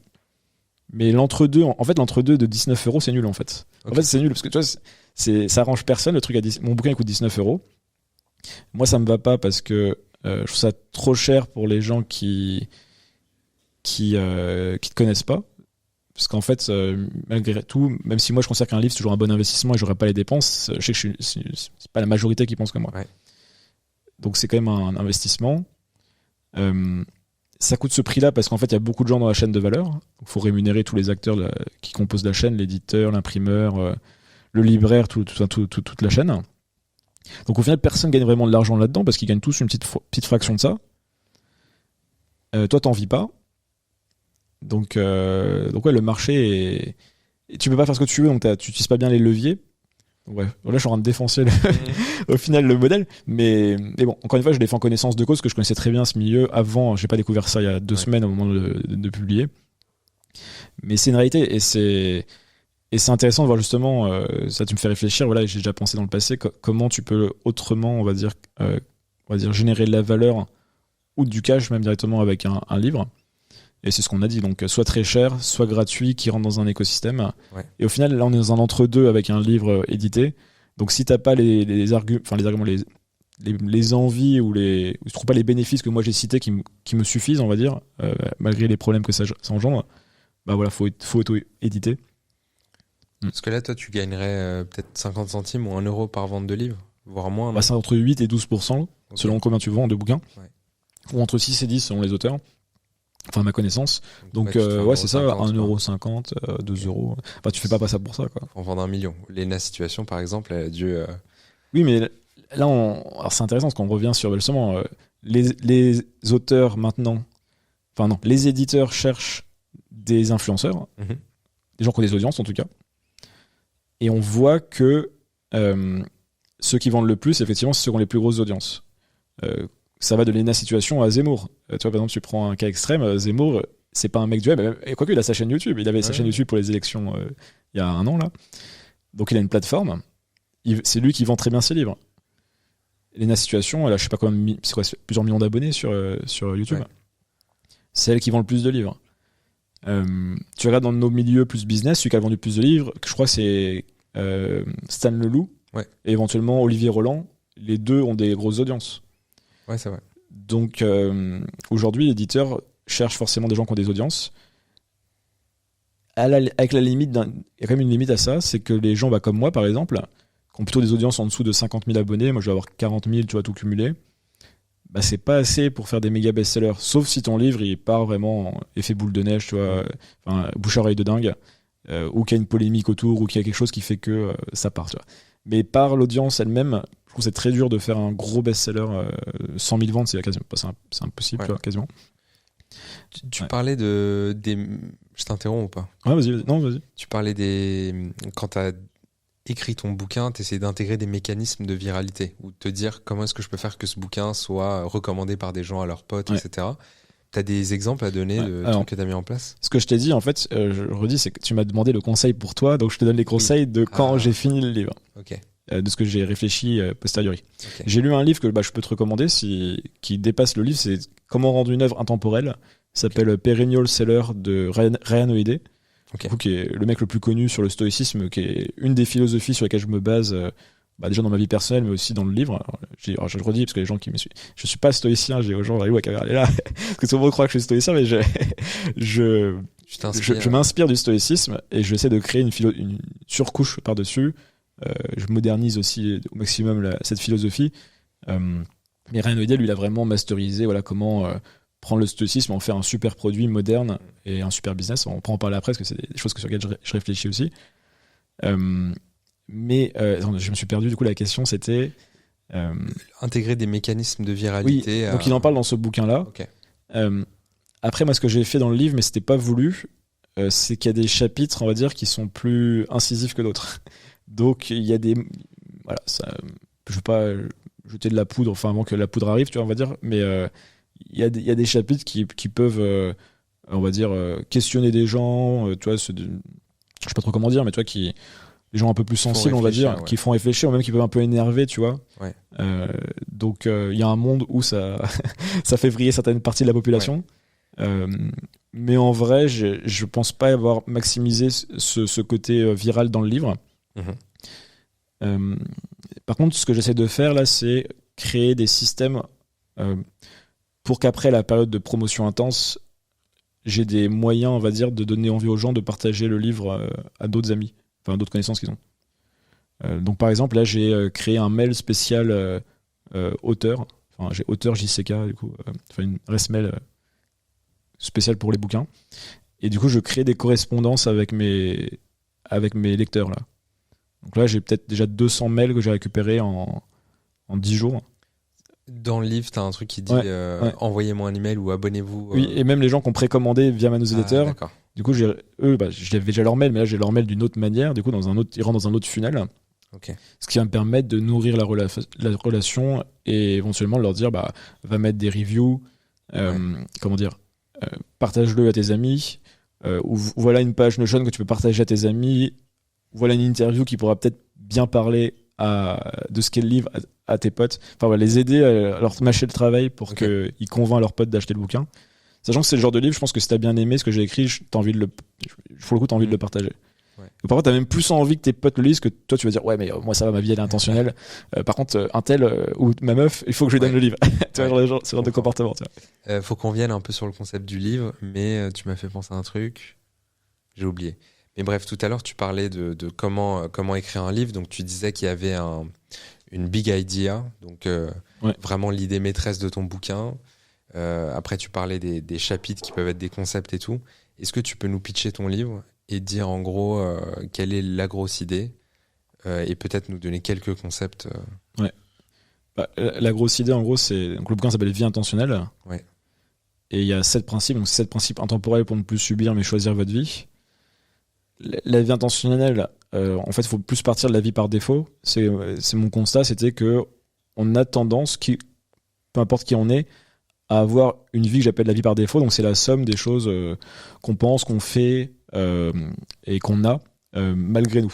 Donc c'est très difficile de toujours se dire est-ce que ma pensée elle est bonne, ma relation elle est bonne, mon comportement il est bon, etc. Et du coup la majorité des gens sont dans une situation qu'ils n'ont pas vraiment choisi entièrement ou majoritairement. Et en gros, l'idée du livre, c'est de se dire, c'est 2 choses. C'est qu'il y a le constat, c'est que notre époque, en fait, rend très compliqué le fait de sortir de cet état. Cette époque génère pas mal de problèmes dus à cet état. Donc, par exemple, la perte de sens. Parce que si t'as pas choisi ce que t'as fait ou tu fais rien, en fait, tu perds vraiment du sens de ta vie. T'es pas incité à te connaître, t'es pas incité à créer des relations profondes, t'es pas incité à bien auditer ton environnement, à bien auditer toi. T'es pas incité à créer un cadre aussi de vie personnelle en fait qui va t'aider, on va dire, à être moins distrait, à être plus focus. Enfin, il y a plein de choses dans la modernité qui t'éloignent un petit peu d'une vie intentionnelle et d'une vie qui va vraiment te satisfaire. Et donc je pars vraiment de la vie par défaut avec des constats. Je propose des principes qui aident aux gens justement à s'extraire de cette vie par défaut et à aller vers une vie intentionnelle. Donc c'est pour ça que dans le livre il y a 7 principes, alors que c'est moi qui ai choisi, c'est subjectif, c'est une synthèse, on va dire, de ma philosophie de vie que j'ai développée les dernières années, qui est selon moi adaptée aux problématiques et aux possibilités de notre époque. Parce que je considère, en gros, ce que je dis aussi dans le livre, qu'on vit une époque qui est soit horrible, soit géniale, selon comment on l'aperçoit et comment on navigue dedans. Et malheureusement, je trouve que c'est beaucoup plus simple de mal la vivre. Et on le voit aujourd'hui, il n'y a jamais eu autant d'anxiété, de dépression, de gens qui vivent par défaut. Et il y a une dernière chose c'est le pitch un peu étendu, mais en fait, ce qui est un peu pernicieux, je trouve, c'est que la vie par défaut, que moi j'appelle la vie par défaut en tout cas, c'est aussi une vie qui est occupée. C'est que autant avant, si tu faisais rien, il n'y avait rien dans ta vie, donc tu te posais des questions. Maintenant, tu pourrais passer toute ta vie qui va passer en mode TGV. Elle aura toujours été remplie, tu auras toujours eu des potes, enfin tu auras toujours vu des gens du moins. Des sorties, tu auras toujours eu un job, tu auras toujours eu quelque chose, mais tu n'auras jamais vraiment questionné est-ce que c'est ça que j'ai réellement envie de faire ou est-ce qu'il n'y a pas autre chose en tout cas que j'ai envie d'explorer. Donc c'est pour ça qu'un des premiers principes c'est sauter du train de la vie par défaut et entrer en introspection Parce que si tu ralentis pas ton rythme d'existence et tu crées pas du temps, de l'espace, bah t'es mal en fait, quoi. C'est sûr, tu vas foncer, et puis tu vas mourir demain et tu vas te dire putain merde, c'est passé vite, quoi. Parce que t'auras pas ralenti le temps pour te poser des questions. Toi, là, t'as l'impression que le temps passe moins vite pour toi, maintenant que t'es vraiment acteur de... Moi, j'aime bien jouer avec le temps. Alors, c'est vrai, ça fait des trucs un peu ésotériques quand je dis ça des fois, mais notamment depuis que j'ai lu des livres comme Flow, d'un psychologue hongrois, dont je dis jamais son nom parce que je n'arrive jamais à le prononcer. Pourtant, j'ai passé 13 mois en Hongrie, mais j'arrive pas à le prononcer. C'est que je me dis comment je peux faire quand j'ai envie d'accélérer ou ralentir le temps. Ça, c'est ce que j'ai appris à l'école aussi, parce que quand je m'ennuyais tellement en cours que je trouvais des moyens que le temps passe plus vite. Et maintenant, même dans mon travail, tu vois, l'état de flow, par exemple, c'est un des meilleurs états d'ailleurs de bien-être, même de bonheur. Ça a été prouvé quand tu te sens vraiment là où tu dois être, à faire ce que tu dois faire, et que tu as un petit peu de challenge aussi. C'est que tu vas écrire un texte qui est assez difficile, et en même temps qui te motive énormément, bah, ça va te mettre dans un état de concentration, de flow incroyable. Et là, le temps, c'est un peu bizarre, parce que d'un côté, ça passe très vite, et en même temps, c'est lent parce que t'es bien, en fait, quoi. Il y a un côté, t'es dans l'éternité, et en même temps, t'es dans quelque chose qui passe vite. Et en fait, c'est ça que je cherche aujourd'hui. Moi, c'est la qualité de présence. C'est Elliot Meunier, mon pote Elliot Meunier, on parlait de second cerveau, c'est lui qui m'a donné ce terme, qui est mieux que le moment présent. C'est c'est un peu mon obsession en ce moment, quelle est ma qualité de présence. Par exemple, tu vois, là, on discute, là, je suis à fond dans la discussion. Sur une 10, tu vois, je donne au moins 8, je pense même 9. Je fais toujours des notes. Bah, justement, c'est ça, le curseur, la qualité de présence. Si je me dis, ah putain, là, en fait, je suis en train de penser à autre chose, ouais. Je serai à 5-6. Je me dis, ah, ok, recentre-toi, ferme les yeux, respire 2 secondes et reviens dans cette qualité de présence, enfin, avoir une meilleure qualité de présence. Il y a des moments de ton quotidien que tu as éliminés parce que justement tu trouvais que tu n'étais pas présent ou tu n'étais pas assez intentionnel dans ce que tu faisais. Bah, en ce moment, je te parlais au tout début du podcast, là, ma vie à Paris me paraissait pas intentionnelle. Alors mais j'en étais sûr, en plus, je me suis dit, ça va être. Tu sors le bouquin sur le sujet et t'es au moment où c'est le plus difficile pour toi, et du coup le plus nécessaire certainement, d'être intentionnel. Et c'est pour ça aussi que la vie intentionnelle, je dis toujours aux gens, c'est pas un absolu. T'es pas à 100% par défaut ou 100% intentionnel, t'es sur un chemin. Et t'as des régressions, dans le moment t'es pas intentionnel à un endroit précis de ta vie, un domaine précis. Et tu vois, j'étais hyper intentionnel, hyper aligné il y a 2-3 mois. Et forcément, là, j'ai beaucoup bougé. Enfin, c'est comme tout le monde, tu vois. Tu dois faire des réajustements. Et en fait, c'est juste ce bouquin, entre autres, il t'aide à avoir ce réflexe. Ah, ok, là, c'est pas exactement comme j'aimerais, mais au moins j'ai les outils pour restructurer un petit peu cet environnement, ce mode de vie que j'aime bien avoir. Et ouais, c'est juste que j'ai de la data, et sur plusieurs semaines, je me suis rendu compte que ça me convenait pas. Et au final, j'apprends sur moi aussi, je développe un petit peu, mais tu vois, par exemple, là, c'est hyper intéressant pour moi. Là, je suis à Paris. Je venais aussi au-delà du livre pour voir c'était quoi mon rapport à Paris, ce genre de ville, est-ce que j'ai envie d'y vivre sur le long terme, en tout cas actuellement, au moment où je suis dans ma vie. Et là je vois que c'est peut-être pas le cas, mais je le savais pas avant de venir. Donc maintenant, ce que je me dis, tu vas pas aller au bout de ma pensée, c'est ok, il te reste encore 1 mois et demi à Paris, comment tu vis ces 1 mois et demi? C'est là où t'es intentionnel en fait, parce que tu vas te dire, est-ce que du coup je revis. Enfin, il y a 3 états. Il y a l'état, j'y pense même pas, ça c'est la majorité des gens, et du coup je vis de manière un peu hasardeuse jusqu'à la fin, et à la fin je vais me dire, ah bah c'était bien, mais en même temps, blablabla, enfin des problèmes, et la vie, et c'est passé vite. Ça c'est étape, possibilité 1, que moi je vais refuser du coup. Possibilité 2, c'est je veux retrouver mon rythme de type Budapest, donc avec la routine que je t'ai donnée tout à l'heure, parce que c'est comme ça que je veux vivre au maximum. C'est une bonne possibilité. Il y a peut-être une meilleure possibilité. Donc là, tu suis le scénario dans lequel t'es pour retourner je recrée mon cadre à moi dans un environnement qui est quand même différent, qui est Paris versus Budapest, qui a quand même quelques différences. Et possibilité 3, que je suis en train de réfléchir en ce moment-là, au moment même où on parle, en fait, ce matin, je me suis posé, j'ai écrit un peu là-dessus, c'est de se dire, t'es à Paris, tu sais que tu vas sans doute partir, qu'est-ce que tu peux faire que tu ne pourras pas faire ailleurs, qui va créer une expérience de vie, du coup intentionnelle, qui sera unique, tu vois, ou en tout cas qui sera différente.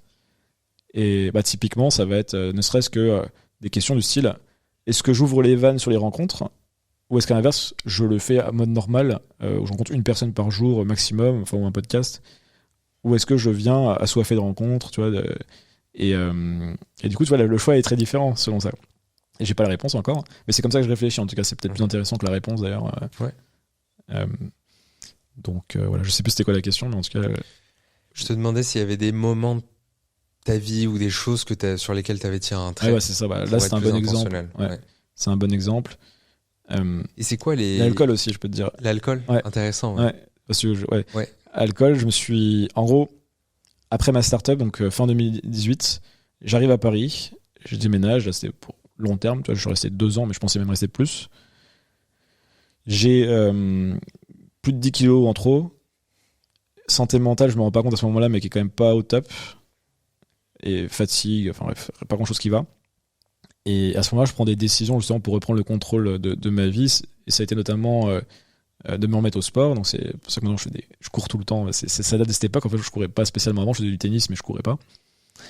Et j'avais arrêté la bière. En fait, c'était un peu symbolique, mais je m'étais dit, je m'étais rendu compte à Paris que la bière, c'est un truc automatique. Je voyais des gens tout le temps, et c'était possible même. Et là, t'es pas alcoolique au sens clinique, mais en tout cas, tous les jours, tu prends une bière. Donc tu bois tous les jours, donc c'est quand même particulier quand même. Tu vois, ça a l'air normal, mais ça l'est pas, je pense. Et du coup, j'ai arrêté la bière et je m'étais mis au vin. Et le vin, au final, j'aime bien, mais je vais pas en boire tous les jours. Donc j'ai réduit ma consommation d'alcool. Et tu vois, j'ai commencé à restructurer comme ça. Et c'est un exemple en fait d'un moment où il y a quelque chose qui te va pas. T'as une mini crise. Tu fais des ajustements. Enfin, tu audites un petit peu ta situation et après tu mets des actions en place pour t'améliorer dans ta vie ou avoir une vie qui te satisfait plus. Et c'est exactement du coup le concept du bouquin. Au final, on peut recouper parce que dans le bouquin, t'as un personnage que j'appelle le philopreneur, qui est un peu l'archétype de la vie intentionnelle, au sens où il est en chemin du coup vers cette vie-là, qui n'a pas de destination finale. Et pour y arriver, il a 2 caractéristiques majeures. Le côté philosophique, justement, ça philopreneur et entrepreneurial. Côté philosophique, c'est le questionnement. C'est je m'audite, je m'examine. Et le côté entrepreneurial, c'est je suis en mouvement, j'agis, je crée des projets. Et moi, je vois pas l'un sans l'autre, en fait. Et c'est vrai que souvent dans la société, c'est toujours une mot valise, ça. Tu vois beaucoup de gens, en fait, soit ils sont intellectuels et toi, ils sont dans des chambres à écrire des trucs. Ils sont pas dans les arènes, ils sont pas dans l'arène. Soit t'as des gens, ils sont dans l'arène, mais ils se tapent la tête contre les murs et tu vois, ils vont pas très loin au final. Et je pense que une bonne manière, en tout cas, pour mener une bonne vie, selon moi, et encore, ça c'est complètement subjectif, c'est de réussir à allier les deux. Alors, t'auras toujours une prédominance, naturelle ou pas, selon tes phases de vie. Moi, je sais qu'il y a des moments où je suis plus dans l'action et des moments où je suis plus dans la réflexion. Mais j'aime bien, en tout cas, avoir le cocktail un peu des deux, tu vois. Et c'est comme ça que, du coup, est né le concept du philopreneur, il y a 3 ans, là, qui est le personnage du livre, enfin, un des personnages du livre. T'as d'autres personnages, t'as Stéphane. Stéphane. Qui est dans le cliché de la vie par défaut. Ouais. Mais du coup, ce que tu évoques dans le livre, c'est qu'en fait, il y a un déclic. Tu t'expliques souvent que le début de la vie intentionnelle est déclenché par un déclic. Ouais, une crise. Une crise, ouais. Mais une crise, ça sous-entend le fait que t'as pas le contrôle dessus. C'est quelque chose qui te tombe dessus et du coup, t'as un déclic parce que tu fais une dépression, t'as un burn-out. Ouais. Stéphane, je vais pas spoiler, mais il se met à pleurer à un moment donné et tout. Mais les 2 pleurent. Achille aussi, il pleure. Je suis pas encore. T'en es pas encore? Moi, c'est pas du spoil en vrai, t'inquiète. Mais tu vois, il se met à pleurer d'un coup et c'est le moment qui fait office de déclic. Est-ce que tu as des conseils peut-être pour déclencher le déclic avant d'attendre la crise? C'est une question qu'on m'a posée plusieurs fois et j'ai une mauvaise nouvelle, c'est que je pense que les crises sont... J'ai du mal à le voir sans crise en fait. Après, c'est pas grave, les crises ça fait partie de la vie, c'est pas obligé d'être des méga crises. Mais toi, les stoïciens, ils vont dire, par exemple, la seule chose qu'on contrôle sont nos réactions aux événements. Ouais. Donc, de toute façon, la vie, c'est du chaos, c'est du mouvement, donc il y a des événements, il y aura des mauvais événements, il y aura des décès, il y aura des ruptures, il y aura tout ce que tu veux. Donc, tant mieux, tu vois, limite. C'est au moins, ça te fait avancer. Là, maintenant, la question, c'est qu'est-ce que toi, en tant que personne, tu fais de ces crises, de ces moments qui sont des carrefours, comme j'appelle ça, comme des carrefours de vie aussi. Et t'as vraiment ceux qui s'effondrent quand il y a des crises, ce qui peut arriver à tout le monde, hein. D'ailleurs, c'est pas genre ceux qui s'effondrent tout le temps et ceux qui s'effondrent jamais. On peut s'effondrer parfois, mais idéalement, dans une crise, il faut le voir comme quelque chose au maximum de positif. Et souvent, a posteriori, on est tous d'accord, la majorité des gens en tout cas, je pense, pour se dire que c'est les épreuves, les crises, les obstacles qui ont eu le plus d'impact positif à long terme sur notre vie. Donc quand on arrive à rationaliser un petit peu ça, c'est con, mais la sagesse, ça s'acquiert aussi avec le temps. Hein. C'est pour ça que... Alors vieux ne veut pas dire sage, mais plus t'es âgé, plus t'as quand même normalement de data qui te permettent, si tu l'utilises à bon escient en tout cas, de dire tu peux gérer les crises. Mais ouais, je pense que les crises sont quand même un peu obligatoires et que c'est une bonne chose en fait de vivre des crises. C'est partie de la vie, quoi. Toi, du coup, c'était quoi ta pire crise? Peut-être que tu en as parlé tout à l'heure quand tu étais au lycée. Il y a la crise du lycée. Après, je l'ai écrit un peu dans le livre. C'est une combinaison. Toi, j'ai eu mes grands-parents qui sont décédés coup sur coup. Je redouble ma seconde. Je perds confiance en moi et c'est là en fait où je me mets en mouvement pour trouver finalement le poker. Ça aurait pu être d'autres choses. Ça, c'était une crise assez importante.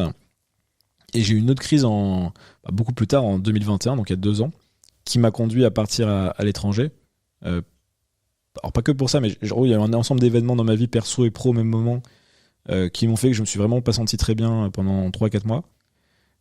Je me suis remis à lire la philosophie, notamment le stoïcisme à ce moment-là. Et j'étais à 30 ans, j'avais 30 ans il y a 2 ans. J'avais jamais fait des vrais voyages. J'avais voyagé dans les pays un peu limitrophes à la France, mais j'étais jamais parti. Et là, j'étais dans une situation où je pouvais le faire. Donc je me suis dit, c'est le bon timing, tu peux y aller. Et au final, ce voyage et cette étude de la philosophie a été une thérapie pour moi, qui en réalité est le point de départ même du livre, parce que très vite, en fait, j'ai rencontré des gens et j'ai commencé à parler un peu de l'envie d'écrire un livre. Et clairement, ouais, pour moi, le processus du livre, il a commencé quand je suis parti, même si je savais pas encore que j'allais écrire un livre. Et tu dis qu'il y a eu tout un processus d'apprentissage de la philosophie. Tu t'es entouré de gens qui maîtrisaient mieux le sujet. Comment ça s'est fait? T'es parti où déjà? Alors je suis parti avec Ulysse. Au début, on avait fait un co-living en Géorgie. Ouais. Après, moi, je suis resté 2 mois. Tu t'es donné le challenge de vivre comme un stoïcien. J'ai fait 2 mois. Alors à la base, c'était 1 mois, je l'ai reconduit sur un 2e. Premier mois, c'était dans un co-living avec des créateurs français.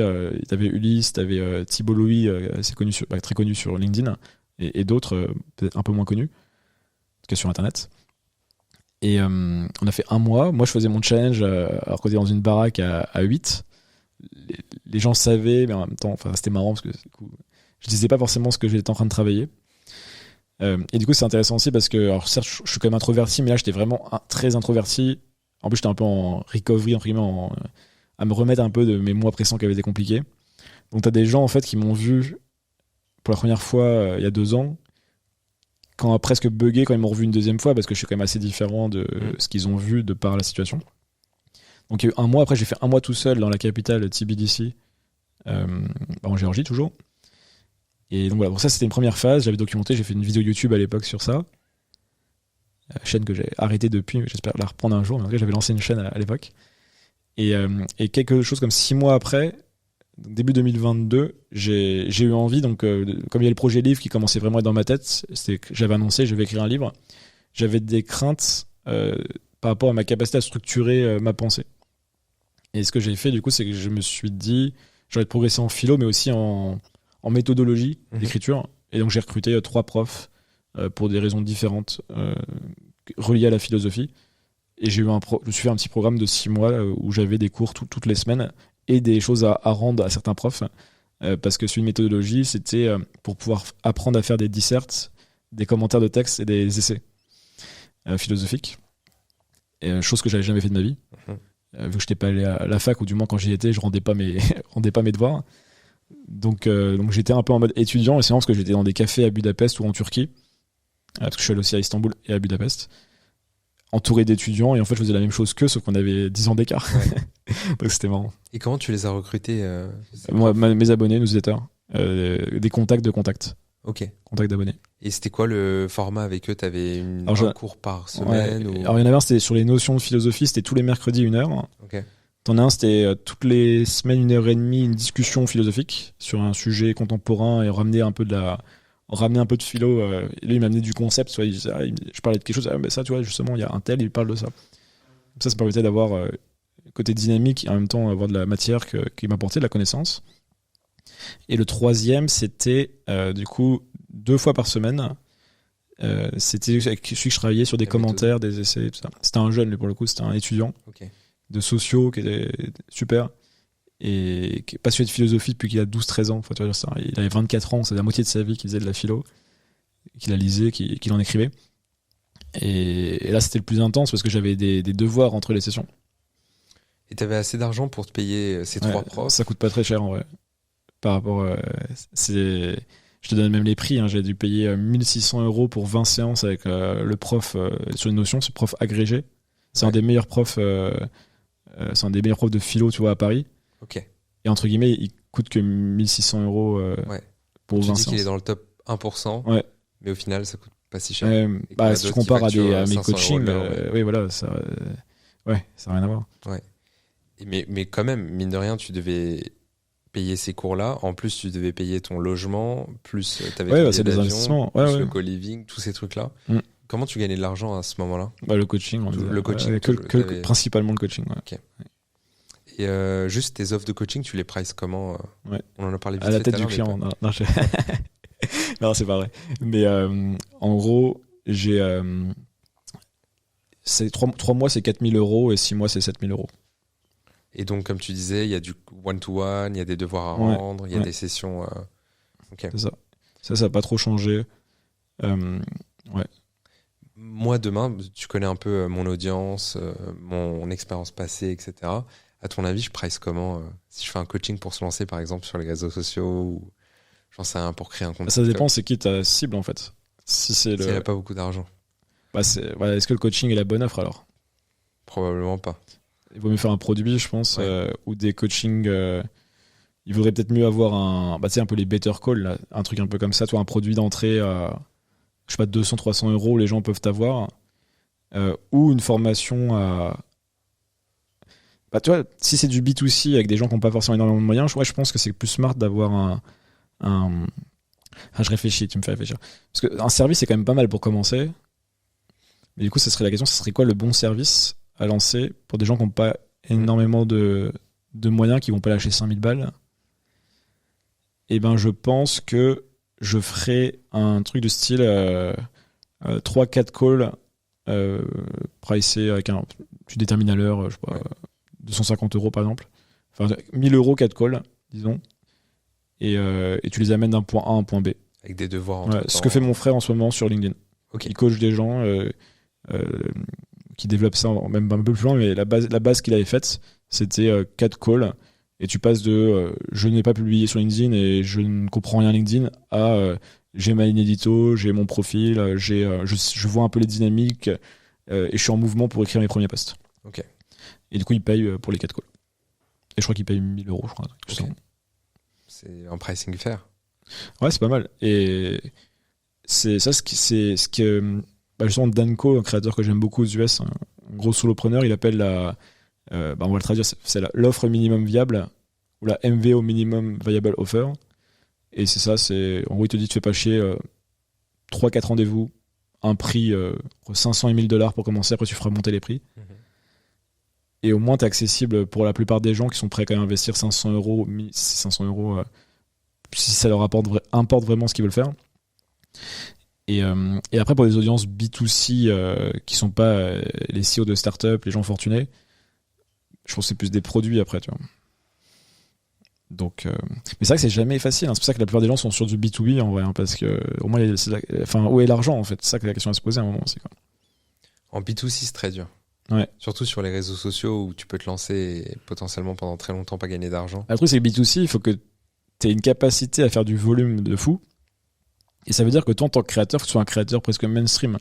Ouais. Tu vois, par exemple, en France, on prend beaucoup le cas des États-Unis, du coup, de Justin Welsh, qui lui va plutôt aider les créateurs à être performants sur LinkedIn ou avoir un bon système de contenu. Donc, c'est du B2C. Et du coup, tu pourrais te dire, ok, c'est trop bien, son modèle, il y a 2 produits à 150 $ et il les vend, c'est cash machine. Sauf qu'il a un trafic monstrueux qu'il amène sur ses produits sur LinkedIn, parce qu'il les vend sur LinkedIn majoritairement, dans sa page de profil. Et en France, quasi personne ne peut faire ça. Tu vois, je parlais avec les frères Rivol, je sais pas si tu vois qui c'est 2 gars qui sont dans le sales, le marketing. Ça s'appelle le Sales Lab. Ils sont excellents. Ils sont un peu dans la vibe Justin Welsh. Ok. Sauf que ce qu'il me disait, c'est nous, on peut pas faire comme jeu de simulage parce que certes, on fait des millions de vues sur LinkedIn, mais on fait pas 500 millions de vues, enfin 100 millions de vues dans l'année. Ouais. Donc, ce qu'ils ont fait aussi, c'est qu'ils ont un produit qui est plus cher. Ils compensent. Ils se disent, on vend moins, mais du coup, on propose une offre plus quali, plus suivie aussi. Du coup, tu rentres. Tu payes pas qu'un produit. Enfin, tu payes pas qu'un produit. Il y a un service derrière, il y a un onboarding, il y a des calls. Il y a une espèce de. Ils changent souvent le modèle, mais des fois, c'est un peu des cordes, j'ai l'impression. En tout cas, il faut rentrer des gens. Il y a 30 places pour rentrer dans le Sales Lab. Et eux, du coup, ils s'adressent à des particuliers, mais qui ont des envies business.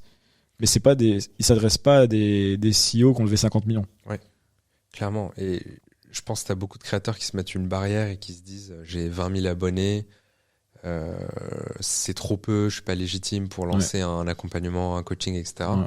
Non, on a des bons exemples de créateurs. Tu vois, je pense à Antoine BM, qui a une audience importante, mais qui est pas non plus énormissime, et pourtant qui a un business au million d'euros. Il a quand même plus de 100 000 abonnés sur YouTube, mais donc c'est quand même gros, tu vois, mais ça dépend dans quel milieu tu te places, effectivement. Mais en tout cas, ce qui est intéressant avec lui, c'est qu'il a lancé tout de suite, en fait. Et c'est ce que dit Danko également, c'est les en fait, t'as même 300 abonnés, lance un produit, en fait. Ouais, exactement. Je dis ça moi-même parce que j'ai toujours pas de produit. Hein. Et en fait, comment dire, il faut lancer des produits, parce qu'en fait, même plus du service d'ailleurs. Le minimum viable offer, là, c'est trop bien parce que même si t'as pas d'audience, t'as quand même un background. C'est quel problème toi t'as su résoudre, comment tu le packages dans 4 calls. Juste, tu fais passer du temps. Et l'autre, il paye 1000 balles et tu testes un produit comme ça. Et enfin, un service, et t'en fais un produit demain, si tu veux. Mais il faut aller très vite pour lancer des produits, des services, parce que de toute façon, on va en parler aussi de Peter Level. Tu vois, c'est un très bon exemple. Le mec a fait 80 projets les dernières années et il dit qu'il n'y en a que 5 qui ont gagné de l'argent. Enfin, qui ont été rentables en tout cas. Très rentable. De toute façon, on va être très rentable pour le coup. Oui, mais c'est parce qu'il en a fait 80 qu'il en a 5 qui sont très rentables. S'il essayait de les lancer parfaitement, il aurait attendu, il n'aurait pas vendu la moitié. Hein. Ouais, t'as raison, faut absolument lancer un truc. Et même, je pense, au-delà de lancer un produit, faut très vite penser à la monétisation de son contenu. Je pense que t'as plein de créateurs qui attendent d'avoir... je veux dire plus sur la partie sponsoring, ce genre de choses. Ouais, même sponsoring, juste activer les monétisations, aller chercher des sponsors, des partenaires, même juste peut-être du gifting. En fait, quand t'as une audience, même si elle est petite et surtout si t'es niché, t'as un levier qui intéresse plein de marques. Je te donne cet exemple. Nous... à l'époque, avec Max, quand on était tous les deux sur le compte, on avait une barrière où on se disait non, mais on peut pas aller chercher des sponsors et tout. Et on s'est fixé le challenge. On s'est dit, tu sais quoi, maintenant, laisse tomber la barrière mentale, on tente. Et je crois qu'en, je sais plus, un mois, on avait signé 2 ou 3 deals, tu vois. Alors que pendant les 10 mois d'avant, on se disait que c'était impossible. Ouais. Dû à la taille d'audience à l'époque ou des choses comme ça. Ouais, et puis t'as un syndrome de l'imposteur. Surtout que nous, notre audience, elle est trop cool parce qu'il y a plein de créateurs de contenu. Donc, c'est une niche qui est très précise. Ouais, c'est clair. Complètement. Après, tu as évoqué plein de trucs. J'aimerais bien qu'on vienne sur ta vie de joueur de poker. Mais avant, j'ai envie de te poser une question. Tu as eu plein de salariés chez Fetch. Tu as géré une flotte de livreurs. Centaines de livreurs. Des centaines de livreurs. Donc, tu avais vraiment ce job de CEO qu'on imagine, avec beaucoup de responsabilités, beaucoup d'humains à gérer. Aujourd'hui, tu es tout seul.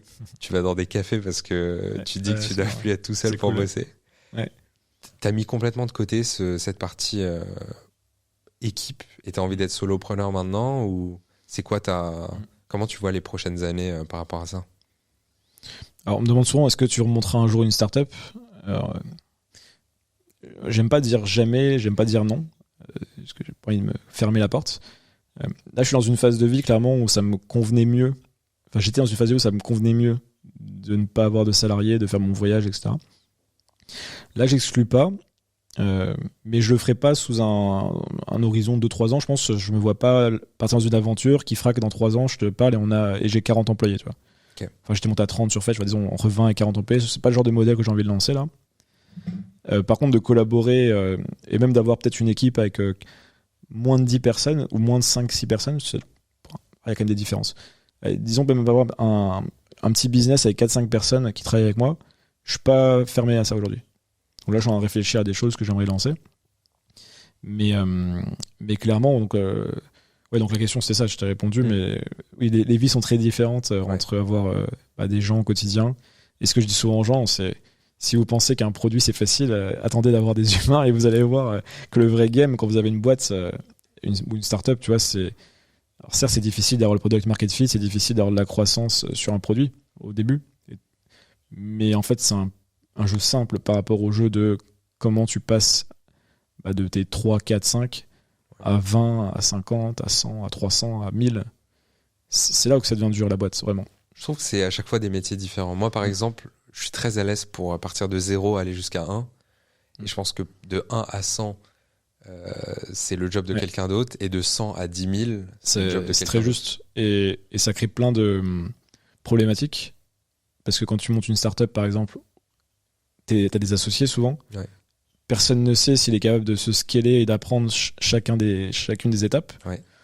Le plus probable, c'est qu'aucun des fondateurs soit capable. Statistiquement, c'est ça. Après, le deuxième plus probable, c'est qu'il n'y en ait que un sur les 3 qui va y arriver. Ça veut dire on en fait quoi des 2 autres?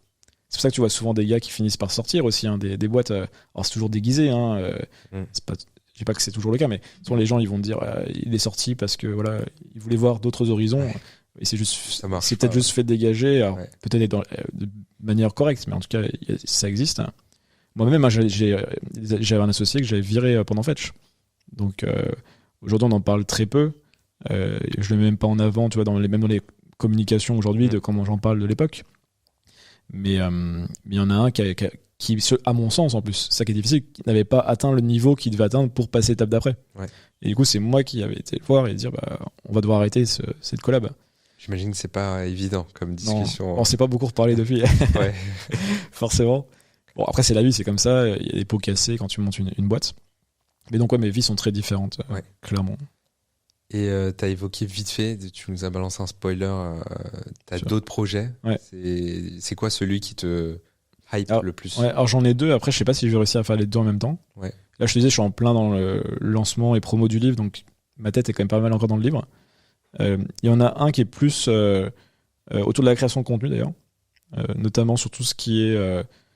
LinkedIn, mais pas forcément que LinkedIn, mais je suis en train de regarder, je me suis pas mal intéressé au ghostwriting récemment. Je sais pas, j'aimerais creuser en fait une forme de modèle d'agence, en fait, utiliser mon réseau. J'ai un bon réseau dans notamment les VC, les CEO, les créateurs de contenu aussi, les gros solopreneurs. Donc, je suis en train de voir quel est le produit que je peux proposer, vous le savez, ce que je peux proposer à la bonne cible qui me correspond bien.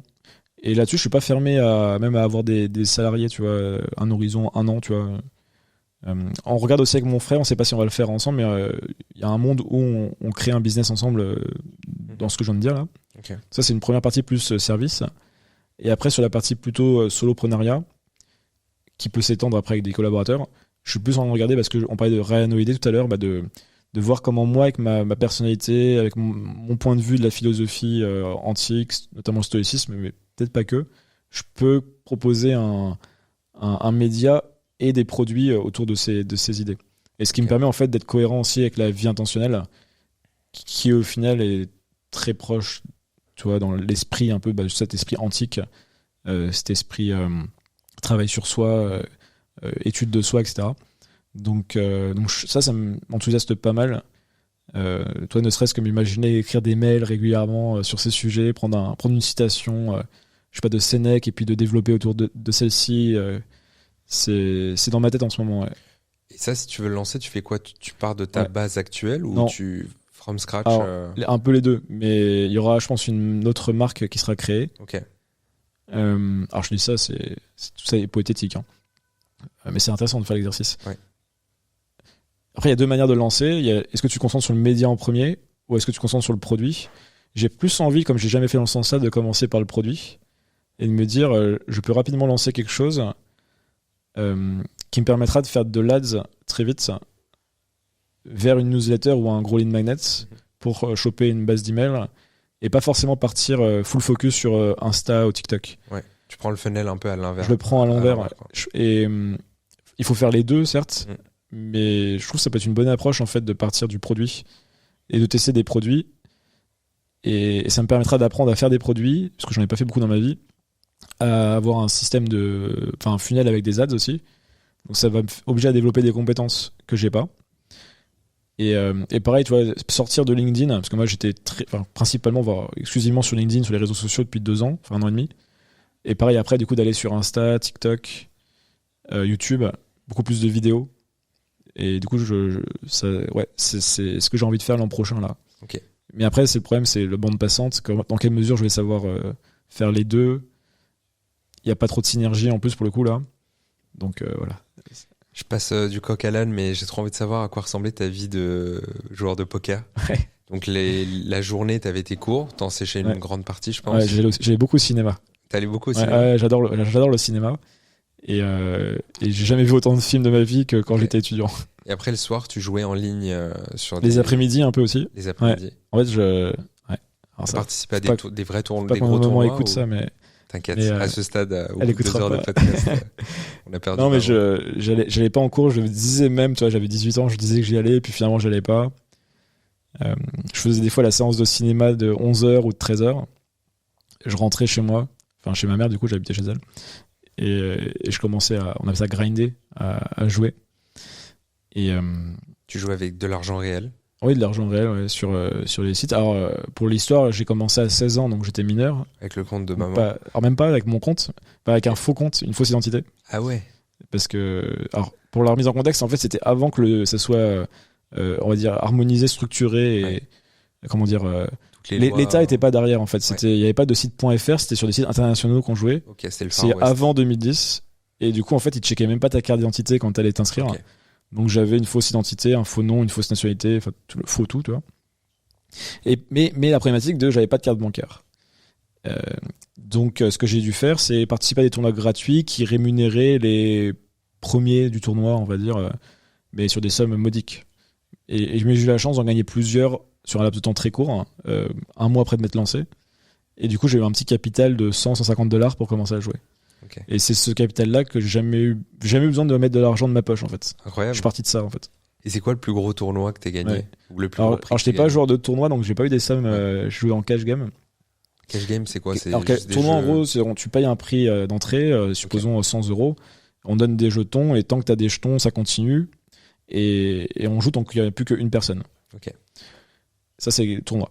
Et cash game, c'est tu rentres et tu sors de la table quand tu veux. Okay. Il y a une mise un peu standardisée. Tu vois, c'est une table qui va coûter, je sais pas, 200 €. Et tu rentres, tu sors quand tu veux. C'est un jeu qui te permet de pas geeker 8 heures pour savoir si tu vas gagner ou pas le tournoi. Ouais, et moi, en fait, j'aimais pas trop jouer pendant 5-6 heures au poker. Donc ça m'allait bien. Et donc ma vie, c'était ça. C'était donc d'aller, semblant d'aller en cours ou un petit peu en cours, aller au cinéma, voir un ami, rentrer, jouer un peu au poker. Et si c'était le week-end, après, des fois, je sortais après le soir. Ou je faisais des soirées poker et je jouais jusqu'à très longtemps, enfin, jusqu'à pas d'heure. Donc voilà. Et il y avait aussi, petit aparté, mais rapide, mais il y avait aussi pas mal de, une communauté de joueurs de poker. Je faisais des forums. Et je faisais aussi des fois, c'est la première fois de ma vie que je suis allé à Paris, par exemple, on va dire tout seul, genre à 18 ans. C'était parce que j'avais été dans une coloc de joueurs pendant une semaine, par exemple. On prenait des apparts. Je sais même pas s'il y avait Airbnb à l'époque. En tout cas, on prenait des apparts, je sais pas comment. Et on était là avec nos ordis. Il fallait venir avec son ordi et tout. Ordi portable. Et on jouait dans des apparts ensemble, quoi. Et c'est quoi ton plus beau souvenir de cette période? En vrai, je pense que c'est souvent ça, hein, mais c'est les premiers tournois gagnés. Hein. Le premier tournoi que j'ai gagné, alors attends, c'est le plus petit, hein, j'ai dû gagner, je crois que c'était 50 ou 100 $. Le vainqueur, c'était les tournois gratuits, là. Ouais. Et alors après, oui, ça m'arrive de gagner plusieurs milliers d'euros, j'ai pas donné les montants, mais je crois qu'en tournoi, je crois que c'était 3 ou 4 000 €. La plus grosse somme, c'était des petites sommes, parce que je jouais pas trop de tournois, donc j'ai pas joué des énormes tournois. C'était en cash game, que je gagnais de l'argent. Mais là, c'est ce petit tournoi là gratuit que j'ai gagné à 16 ans. Ouais, tu te sens trop comme un ouf après. Ouais. T'as été premier sur 2000, tu finis après 7 heures de jeu. Ouais, tu dis que t'es contre des gars de 50 ans. Ouais, puis je crois trop fort. Et puis le lendemain, alors c'est trop bien, par contre, le poker, ça te rend humble parce que le lendemain, tu rejoues le même tournoi. Boom. J'étais éliminé au bout de je sais pas, de 30 minutes. Et là, t'es derrière ton ordi, tu dis, ce sera pas tous les jours la fête, en fait. Donc, très bon jeu pour t'apprendre un petit peu à accepter. Tu jouer un peu ou pas? Non. En tout cas, pas sérieusement. Même avec des potes et tout. En vrai, les soirées poker, ça me saoule un peu des fois parce que en fait, quand les gens savent que t'es un ancien pro ou un ancien très bon joueur, en fait, t'as un peu l'attraction. Okay. Et Et en fait, t'as rien à gagner, j'ai l'impression. En fait, si tu gagnes, c'est normal. Si tu perds, on t'affiche. Ouais. Et en plus, les sommes sont petites. Enfin, tu vois, je préfère limite qu'on fasse des jeux que moi je connais pas en fait. Ok. Catan. Ouais, des nouvelles variantes, ouais. Ou des variantes de poker. Ça, si vous voulez m'inviter à une soirée, je joue pas au No Limit Hold'em. Parce que c'est relou, parce que je connais par cœur. Et du coup, pour te répondre, j'ai rejoint un peu en 2019, sachant que j'ai pris ma retraite, entre guillemets, en 2013-2014. Et à Paris, ils avaient ouvert les clubs de jeux, qui sont des endroits dédiés aux jeux de cartes et au poker. Et c'était juste avant le Covid, et j'avais fait des tournois. J'avais fait des beaux tournois à 500 € l'inscription, enfin des tournois cool. Et après, j'ai arrêté parce qu'il y a eu le Covid, quoi. Ok. T'as pas croisé Marco Moli, du coup? Non. Ok. C'est un pote à toi? Non, c'est Ah non, c'est le mec de l'arnaque au carbone. Ah oui, je vois très bien. Il traînait pas mal apparemment au club juste à côté, place de Clichy. Le Clichy, ouais. Oh, oui, oui. À Clichy, il y en avait des histoires, mais apparemment. On arrive sur la fin, là, il nous reste quelques minutes, mais je voulais te demander, question un peu bizarre, mais est-ce que, déjà, c'est quoi le plus gros achat que t'aies fait récemment? Sur les 2-3 dernières années, là où t'as dépensé le plus d'argent? Ouais. Ouais, c'est sûr que j'ai pas de genre de dépenses, genre une voiture, tu vois. J'ai pas le permis, donc je peux pas. Grosses dépenses ces dernières années. Je sais pas, il faudrait que je recherche, mais je pense que c'est des formations, des trucs comme ça. Sinon, coaching ou formation. C'est quoi le truc sur lequel t'as dépensé une petite somme, centaines d'euros dans ou un l'autre peu sens. moins, Ouais. qui a eu le plus d'impact récemment, qui t'a vraiment marqué? Moi, je te donne mon exemple. Vas-y. J'ai acheté des vraies boules en silicone avec des filtres qui conservent la fréquence audio et que tu peux changer en fonction du nombre de décibels. Je m'en sers tous les jours. Dans le métro, même quand tu bouges un petit peu, dans le train, dans l'avion, c'est incroyable. Moi, je te répondrais presque mon Kindle. Hein. Ouais. Après, ça fait longtemps, mais tu vois, ça m'a tellement aidé en voyage, c'est obligatoire. Et en fait, vu que c'est connecté à mon second cerveau, quand je surligne les textes, c'est mon outil le plus important. Après, je te dirais les casques anti-bruit, le casque Bose. Je crois qu'il y en a même des mieux maintenant, mais en tout cas, le casque Bose, je l'ai depuis. Enfin, j'en ai eu plusieurs, mais depuis quelques années, je les ai. Si demain, si je le perds, je vais l'acheter direct, tu vois. Pardon. Okay. Un autre, ou peut-être un nouveau format, parce que apparemment, il y a des meilleurs modèles maintenant. Donc, c'est ce genre d'achat que j'ai au quotidien. Et du coup, j'en profite.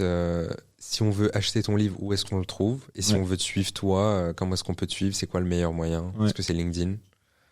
Pour le public, s'ils veulent le suivre au quotidien, c'est LinkedIn. Après, s'ils veulent des textes plus étoffés, c'est clairement ma newsletter, Dans la tête d'un philopreneur.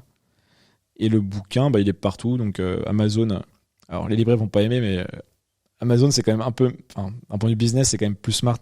Pour moi, ça m'arrange plus Amazon. Sinon, il y a la Fnac. Il est dans toutes les Fnac. Ou sur le site de la Fnac et en librairie. Okay. Et il y a un site pas mal, ça, pour quand même faire de la pub pour les librairies, librairie indépendante. Okay. Et en fait, tu tapes le nom d'un livre et tu vois toutes les librairies dans lesquelles il est disponible. Okay. Ça, c'est pas mal. Et quand tu dis Amazon, c'est plus smart, pourquoi? Parce que toi, auteur, tu as une commission un peu plus élevée? C'est pas pour la commission. Je t'ai dit, on gagne pas d'argent avec un livre, donc on va pas optimiser à. Parce qu'il te le pousse plus, peut-être? En fait, c'est là où tu as quand même le plus de trafic. Les gens regardent malgré tout les notes. Toi, c'est un peu le TripAdvisor, tu vois, des bouquins. Tu vas quand même checker un peu les notes des livres. Tu fais plus de ventes sur Amazon qu'en librairie aujourd'hui. C'est une page de vente, en fait, Amazon. Et en fait, quand les gens achètent sur Amazon, si après j'arrive à les convaincre ou s'ils arrivent à émettre une review, c'est un avis vérifié. Du coup, ça a plus de valeur dans l'algo. Enfin, tu vois, en fait, c'est. Okay. En gros, c'est con, mais c'est comme si disait aux gens est-ce que tu préfères envoyer sur YouTube ou Dailymotion, tu vois? Ouais. Aujourd'hui, tu renvoies sur YouTube, les gens. Et Amazon, c'est ça. Trop bien. Merci beaucoup, JC. Merci, Armand, c'était cool. C'était cool. Merci beaucoup à toutes celles et ceux qui nous ont écoutés. N'hésitez pas à nous laisser un petit avis. Si vous êtes là au bout de 2 heures, c'est que vous avez kiffé. Donc, merci beaucoup. Bisous.